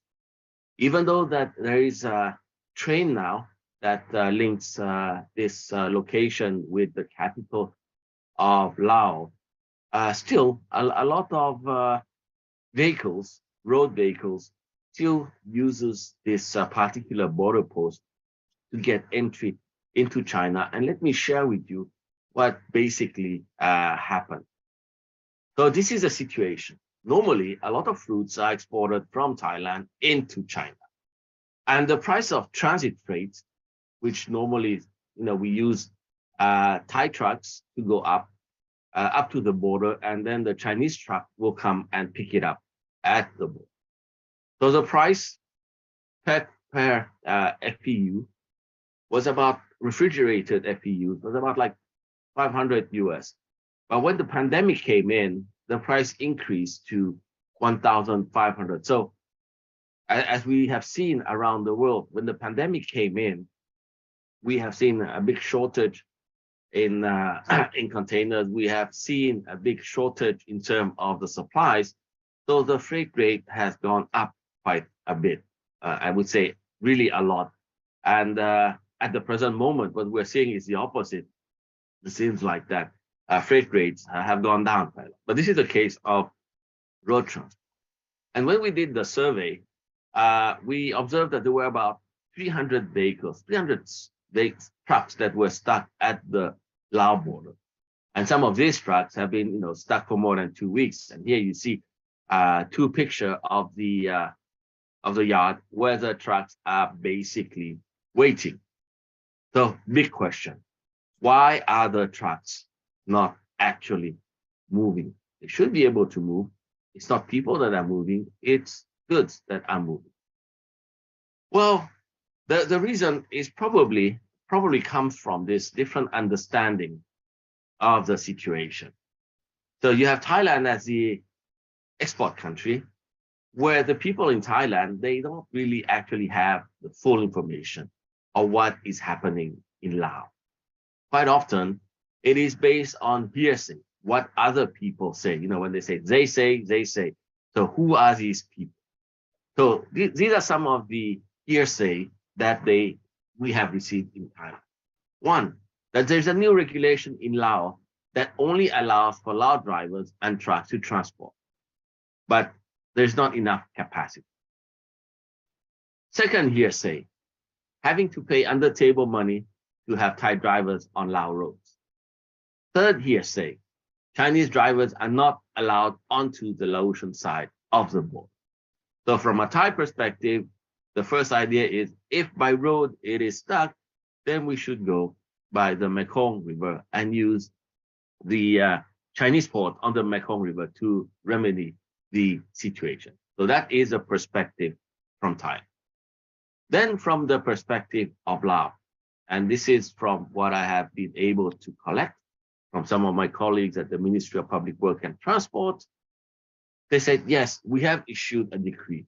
It was issued in April 2020. And it's related to domestic, international import and export cargo during COVID-19. In fact, foreign trucks are allowed for delivery of import-export cargo.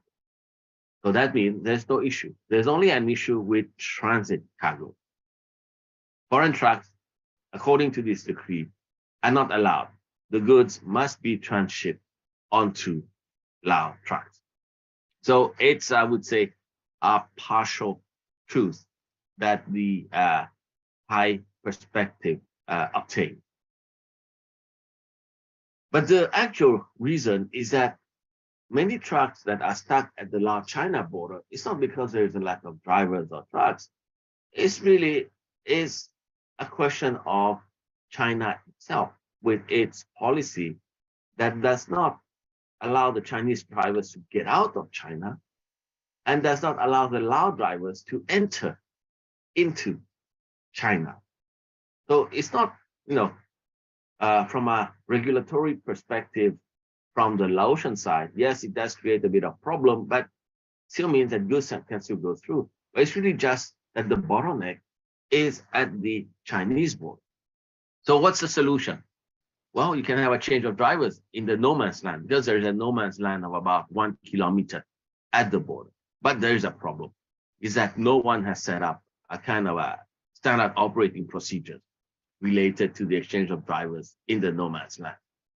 So the solution, and that's what has been done, is the authorities at the borders have negotiated and have agreed to arrange a group of drivers, so designated drivers, Lao and the Chinese, through authorized logistics firm with SOPs developed for the exchange of drivers. So this is what has happened at the border between the Laotian and the Chinese. So what are the lessons learned? The first lesson learned is, and we have seen this, is national rules and regulations related to COVID-19 does impact regional agreements that have been signed that we are party to. Border closures, travel ban, yes, affect very much the flow of goods, vehicle, and drivers. And we do understand that national health is something that is very, very critical. But at the end of the day, it should not impede domestic, international, or transit trade flow. But during that period, precedents or the institution that took over was really the Ministry of Health. Another thing is this issue of information. Because when you have a lot of hearsay, it is very difficult to know what is actually happening.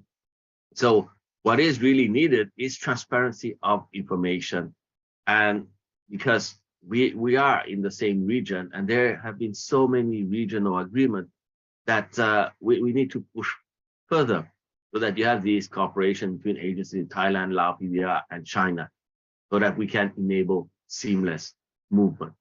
And I think here it is important because like if you look at Thailand and Malaysia, we have in fact a number of agreements that facilitates, but maybe I would say still today, there is a lack of transparency in terms of information. And even though we believe that border crossing is relatively easy, but if you talk to the people that are actually doing the border crossings, the service providers, it is not as easy as it sounds.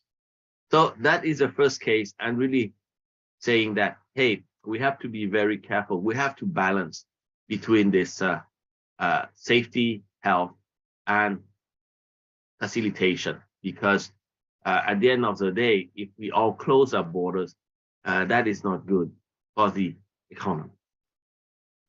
Second case, it's the impact on local logistics service providers.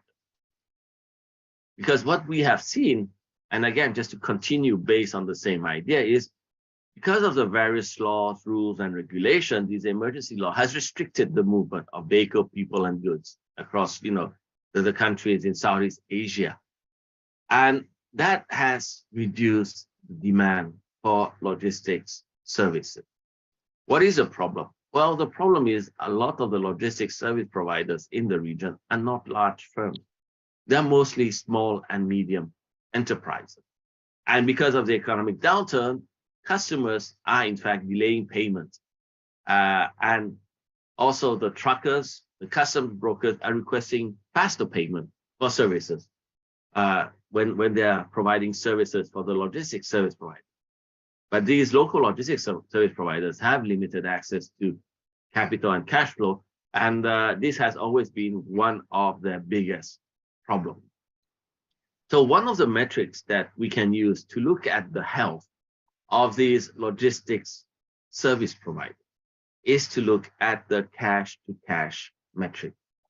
So what is a cash-to-cash metrics? Allow me to explain it in a very simple manner. The cash-to-cash metrics measure the time taken after you have paid your supplier.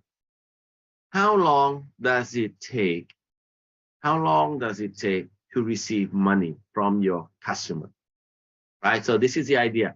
The idea is you look, okay, account payable, how long does it take for us to pay our suppliers? And then account receivable, how long does it take for us to receive money from our customer? And it's an interesting metric because it helps measure liquidity and organizational valuation.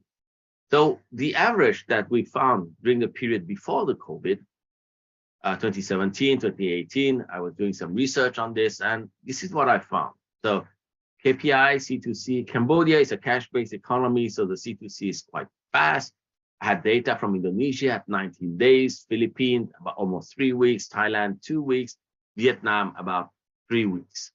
Right. So this was before the COVID. But if you look at the reality for small and medium enterprise, already having to wait more than 7 days in a normal situation, it's already a financial burden for them. But with the COVID, they had to become COVID compliant. And it is very difficult, almost impossible, to increase service fee because the customers are struggling and are also canceling orders. Government-related fees, custom taxes, so on and so forth, have to be paid immediately. So the current trend is that now the local LSPs are in fact suffering longer cash-to-cash cycles. And during the COVID period, we have obtained anecdotal evidence because we're not really able to collect all the data that shows a range of 60 to 120 days. So that means that the financial cost is too high and not sustainable. And if you allow me, just to share this quote from a friend of mine, his name is Sin Chanti, and he's the president of the Cambodian Logistics Association. In an interview he gave, he said, we face imminent bankruptcy, while some have already folded and declared that they are bankrupt. So what we see because of the COVID situation, the disruption that has occurred is that not only goods have trouble going across borders, but we also discover that the players in the logistics industry are also severely affected by it.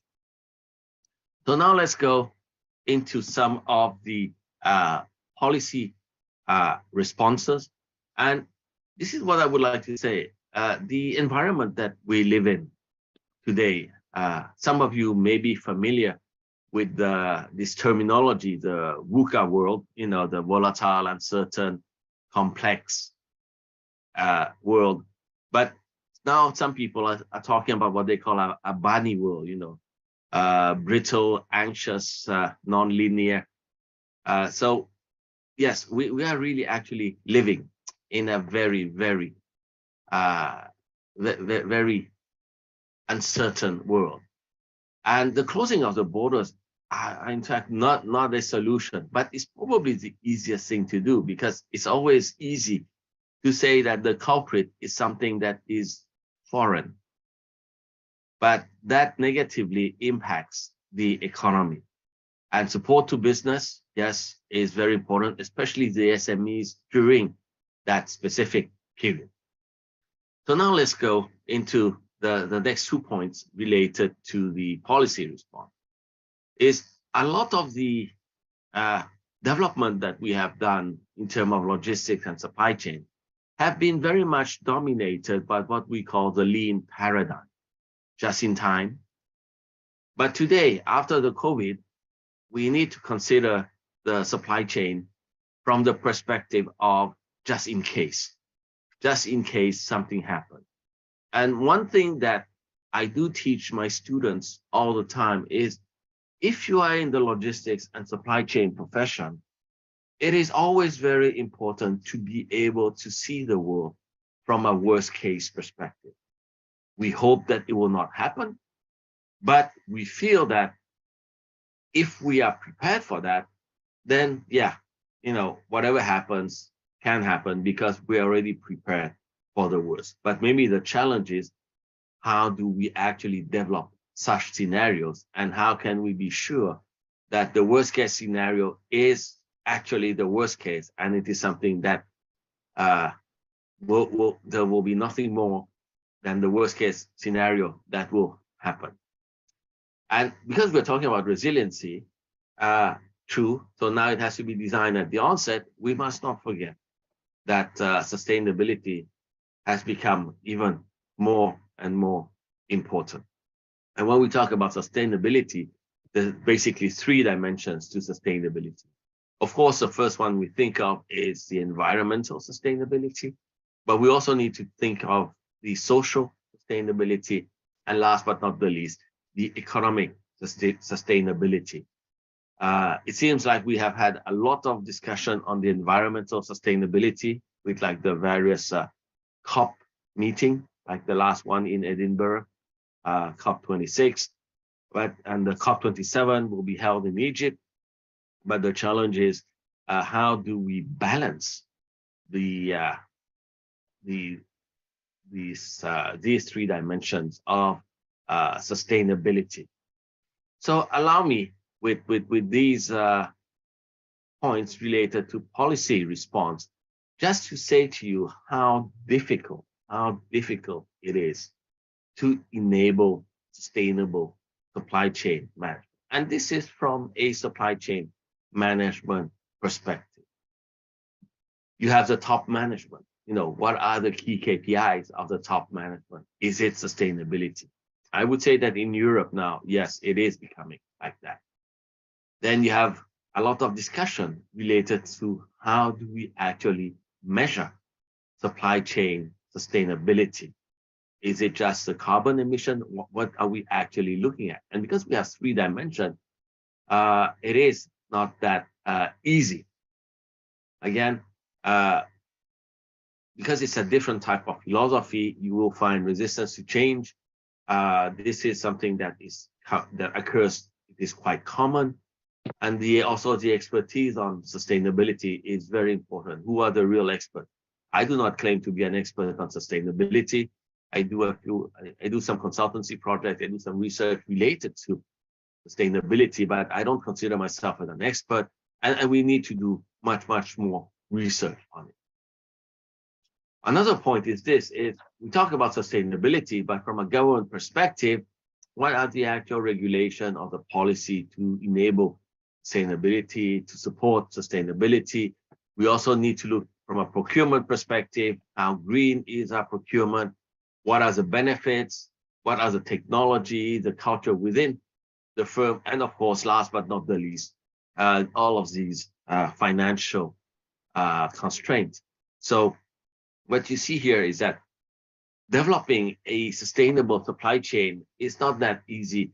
And before you enable the sustainable supply chain, maybe the first priority is to have in the design of your supply chain the development of the resilient supply chain first, and within that resilience, then you put in some of the sustainability dimension in it. But this is from the perspective of when you're designing the supply chain. The reality is this: you need to have also at the macro level a policy that enables the sustainable and resilient supply chain. Because if you do not have that, then I would say it will become very, very difficult for supply chains to be both resilient and sustainable, or only up to a certain extent.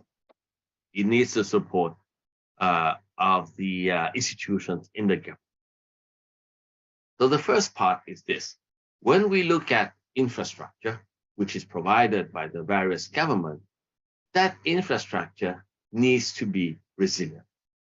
We have seen in many areas in the region, around the world, that infrastructure is subject very often to natural disasters, be it earthquakes, be it floods. And because it's still the rainy season, like Bangkok was underwater. I saw the news the past few days. So yes, resilient infrastructure is something that is very important. So when there's a new infrastructure project, fail-safe design needs to be incorporated from the beginning. What happens if that infrastructure fails? Then that infrastructure also needs to be able to offer responsiveness, agility, flexibility. If you're familiar, like in the case of Japan, some of the roads in Japan, because there's a lot of earthquake, are able to withstand the earthquake if it's not too high by moving some of the parts around. But of course, this is more expensive. So you need to have good governance also, not people saying that they have built resilient infrastructure when in reality it is not resilient because part of the money has gone to someone else. What else do you need? Well, you need sustainable infrastructure. And I think this is where it is important. You can't design resilient infrastructure. Think about sustainable infrastructure too. And when we look at sustainable infrastructure, the key message is, what is the environmental impact of this infrastructure? And I'm very excited to see that in the region now, we're moving more and more towards rail transport. But rail transport will not replace road transport. But it's about how you are able to combine effectively and optimize the combination between these two modes of transport so that the total environmental impact is reduced. And then when you look at sustainable infrastructure, apart from resource efficiency, another key concept that today is becoming more and more important is circularity. We talk about the circular economy. We talk about the design of closed loop supply chain. And when you're designing a closed loop supply chain, the first step, how do you design a closed loop supply chain, is you start first with the reverse logistics aspect to close the loop first. So from a macro perspective, if you look at the hardware, the infrastructure needs to be resilient, needs to be sustainable. But then from a software perspective, our rules and regulation is really about trade facilitation. And this is something that many countries are talking about. And we have seen that during the COVID period, trade facilitation basically got put back on the back bench, even though it is very important. And in terms of trade facilitation, what do we need? Well, we need transparency. And look at the case study of what happened between China, Laos, and Thailand. We need transparency. There's nothing to hide. But we also need predictability, rules. These rules need to be consistently applied. There shouldn't be any variances in them. But you also need to have exception for emergencies. In case of disasters, in case of pandemic, exception for emergencies needs to be allowed, and that needs to be built in the national legislation. And last I mentioned, but not the least, transport facilitation, where in transport facilitation, we look at cross-border, because the border has always been the weakest link in the region when we talk about connectivity. So how can we have a secure cross-border model and a standardized information system? So based on this policy framework, you basically see two sides. One side is related to the hardware, And that hardware, that infrastructure needs to be both sustainable and resilient.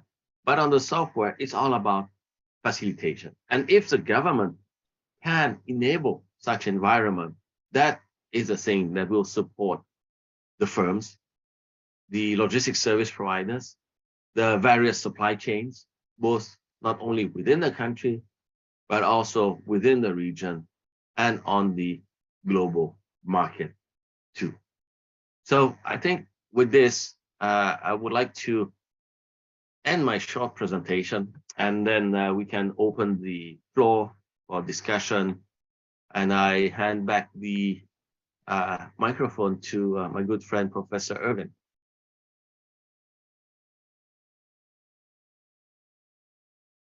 Okay, thank you so much, Dr. Ruth. You've raised a lot of very, very interesting points in your presentation. Just as a matter of housekeeping for this particular session, those of you who want to ask questions, please post them in the chat. I will read out the questions then to Dr. Ruth. Or if you're physically present at the conference, please pass your questions to the administrator at the conference hall, and they should be able to deal with the asking of the questions from there. Right. At the moment, I noticed there are no questions in the chat group yet. And we actually have this session until 4 o'clock. So we have about 15 minutes for questions and answer. So I'm going to start the ball rolling first and ask the learned Professor Ruth about something which he mentioned earlier, which I've taken down in my notes, you know. I think it's a very nice pun on the just-in-time logistics concept.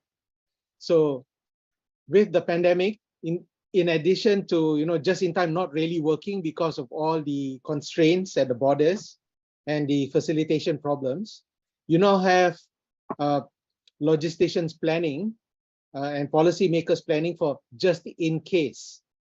So I thought that was a very nice twist on the just-in-time concept. So from JIT to JIC. Right. So this is planning for the worst case scenario. So am I correct in assuming that this is actually inspired by Murphy's Law? You know, if something can go wrong, it will go wrong. What are your thoughts on that, Prof. Ruth? No, yeah. Very, very, very true. In the past, I would say that supply chains have been functioning so well that people tended to forget about them. And, you know, for example, if you look at marketing people, because we in logistics and supply chain, we have to support them.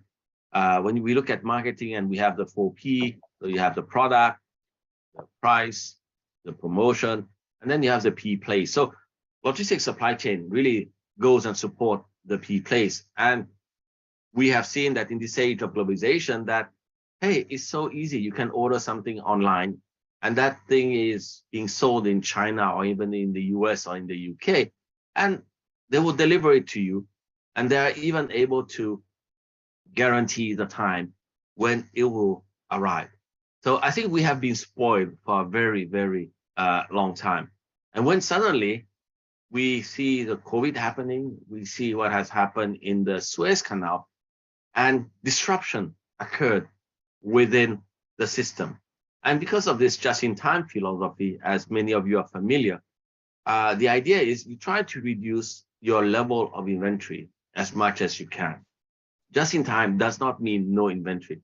Just mean that you try to balance, because inventory is in fact a very, very important cost, this inventory holding cost. And the lessons learned from this pandemic is really, I think, twofold. Before we arrive at the just in case, it's really about how we look at risk. Traditionally, when we look at risk, it's probability multiplied by impact. But there is an inherent bias in the way how we look at probability multiplied by impact, because we tend to look at it from an internal perspective. I've consulted firms where I've asked them from a risk perspective, and they gave me their internal perspective, which I do not agree with.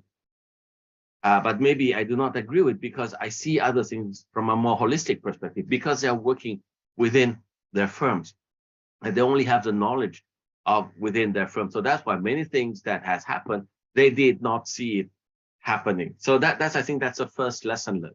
The second lesson learned is from just in time to just in case, because of the delays, you now need to have the inventories.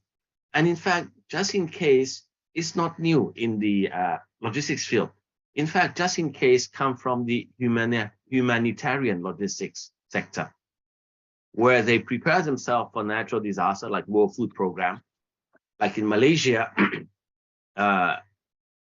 you have a warehouse that World Food Program manages, and this is just in case with some of the key things that are needed for emergencies. And if something happens, and every day, everyone prays that nothing will happen, but then that warehouse is used like when we had the earthquake in Nepal to send directly, because in case an event occurred, they had the necessary basic necessities. So this is where it's very interesting, because in the past, we would used to say, well, humanitarian logistics needs to learn a lot from commercial logistics. I think now today, commercial logistics also is learning from humanitarian logistics. And this concept of just in case, coming from the perspective of the doctors or the people who are on the ground, think, yeah, we need that just in case, and it doesn't matter about the cost. So the big challenge from a commercial perspective is how do we balance the just in case. Thank you very much for that answer, Prof. Ruth. So I suppose now with just in case, you have to spend more money on warehousing, more money on inventory management, and expect delays, I suppose. So I think one lesson we learned from COVID is that delays are inevitable. Right. And from my end, since I'm doing a lot of legal work on this, you find that clauses on frustration of contracts and also hardship clauses actually now written into supply chain contracts in order to deal with this sort of delays. Now, we have a question from Nina Nakia Ahmad Niza. She's from Mitrans. Okay, this is a question. How do we cater for sustainable and well-being of gig workers? For example, food delivery riders, P-hailers or E-hailers in the supply chain.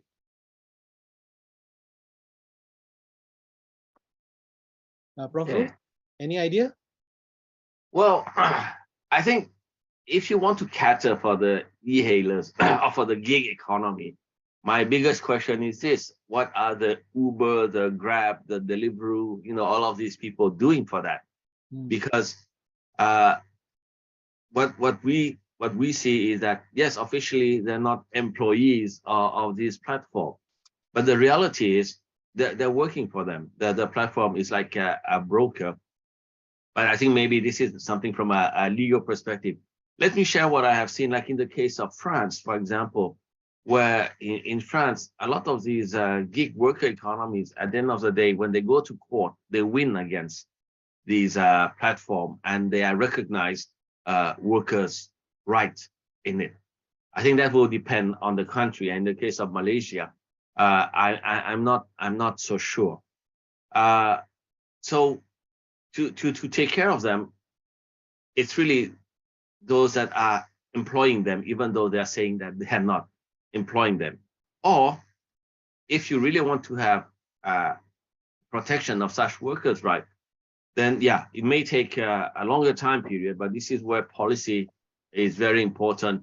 Is policy in the new economy or the next normal economy in terms of protecting the rights of these workers so that they are taken care of in a humane manner and not being used just on the basis of the labor force. And the more they work, the more they get paid, and then being taken advantage of by these various platforms. I think we also need to go back to look at the business models of these platforms in the gig economy, because what I have seen in many countries is these technological startup, not a lot of them are making money. In fact, it's a race to who is losing the most money, but those that are losing the most money are the ones that are able to raise the most money, which is something I do not understand at all.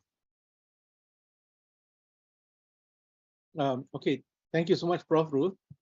It's interesting that the example that you gave, right, was actually a French example. This is for the benefit of our audience. What you do not know is that Prof. Ruth is actually very fluent in French. Right, he's actually written books in French. I think this was in the early part of your career, because I believe you had the privilege of studying in Paris. Yes. When you were young, many years ago. When I was young. Yeah. Well, in fact, last year I had 2 papers out in French. Oh, wow. That's new to me. Mm-hmm. Yeah. Right. So anyway, if you're interested in the croissant logistics, please feel free to contact Prof. Ruth. Right. I have another question here in the chat, but Siti has not said where she's from yet, so I'm not sure. So I'm waiting for her response for that. She says, as you know, policy takes a long time before being implemented. So, okay, Siti has clarified. She is from Mitrans as well. Okay, hi Siti. So policy takes a long time for implementation. So when we have a pandemic, how do we speed up policy implementation? Maybe you can share your experience, from the Thai perspective. Okay, let me share it this way. For example, when we have the floods that occurred in 2011, it tends to happen after the event, where you have a policy in place so that similar events that occurs the impact will not be the same.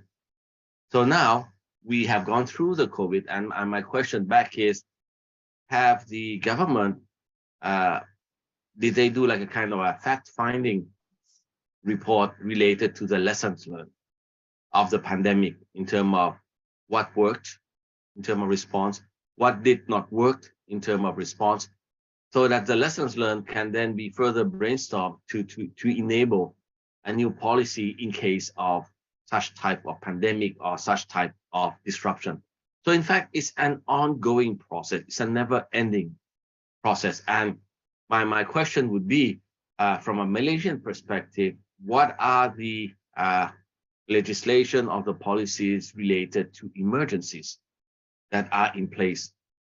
Do they need to be updated? Did they work during the pandemic? So in fact, you're not starting from zero. There's always something in it, but the question is, how has it been actually implemented, and does it actually work? Let me share with you one research that I did is, I've looked at the response plan from the Thai government in case of the tsunami, another tsunami. We hope it will not happen, but just in case, I've looked at the deployment plan. And what I did with a colleague from Chiang Mai is we developed a simulation model just to see, will it actually work? And we noticed that within the time frame of 72 hours in terms of response, the plan that the Thai government said, the average response time that we calculated based on the simulation is about 90 hours. So that means that the plan is not actually working. And I think this is where academics have a very important role to play.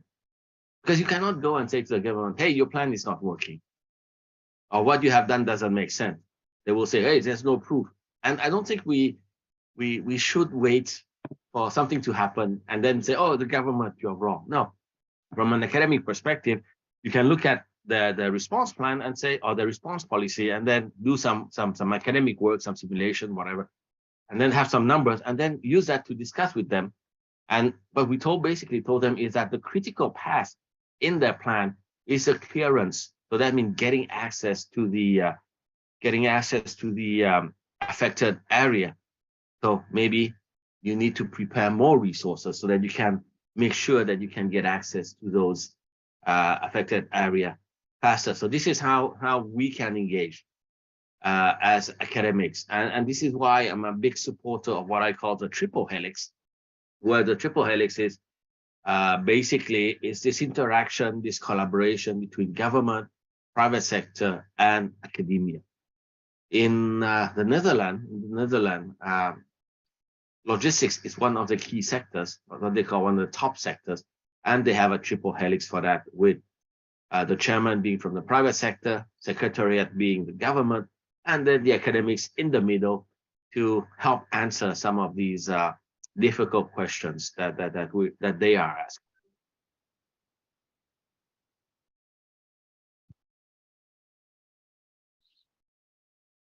Okay, thank you very much for your insight on that, Prof. Ruth. We have 1 minute to go, and I would like to thank Prof. Ruth for his contribution to this session.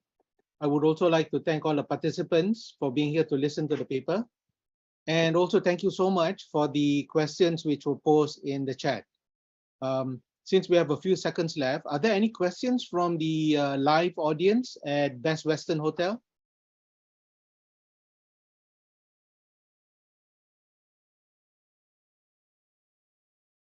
Okay, if there are no questions from Best Western. Oh, I see you're putting up the microphone. So is there anyone from the live session at Best Western who would actually like to ask a question or two? No, actually, or three? Prof, we have typed the questions on the chat box. Okay, Yeah, of course, yeah. Those questions are from us also, who are here I'm- physically. Yeah, I'm checking the chat box, but those are the only two questions that I saw. Yeah. Those two questions are from us actually. Yeah, okay, From right, us thank here. you. Right, thank you so much. All right, thank you, Prof. Thank you, admin. Thank you very much. All right, let's give a round of applause to Prof. Ruth and Prof. Uy. Thank you for being here with us. Okay, now, ladies and gentlemen, with the wrap up of the fourth keynote session, the first day of the International Joint Conference in Logistics and Transportation 2022 has come to an end. Once again, I would like to thank you for your participation today. And there are several announcements. Yeah, I hope all of us have enjoyed and gained something from today's conference. Okay, we will see you tomorrow for the research sharing session. Yeah, we have 3 parallel sessions here tomorrow. Okay, on behalf of the organizers, I would like to apologize for any shortcomings. Before we go, could you please kindly scan the QR code? That would be, that should be here now, for us to know your feedbacks on the first day of the conference. Yeah. If Encik Faizal can provide us the QR code. Okay, please scan this QR code. We love to hear your feedbacks.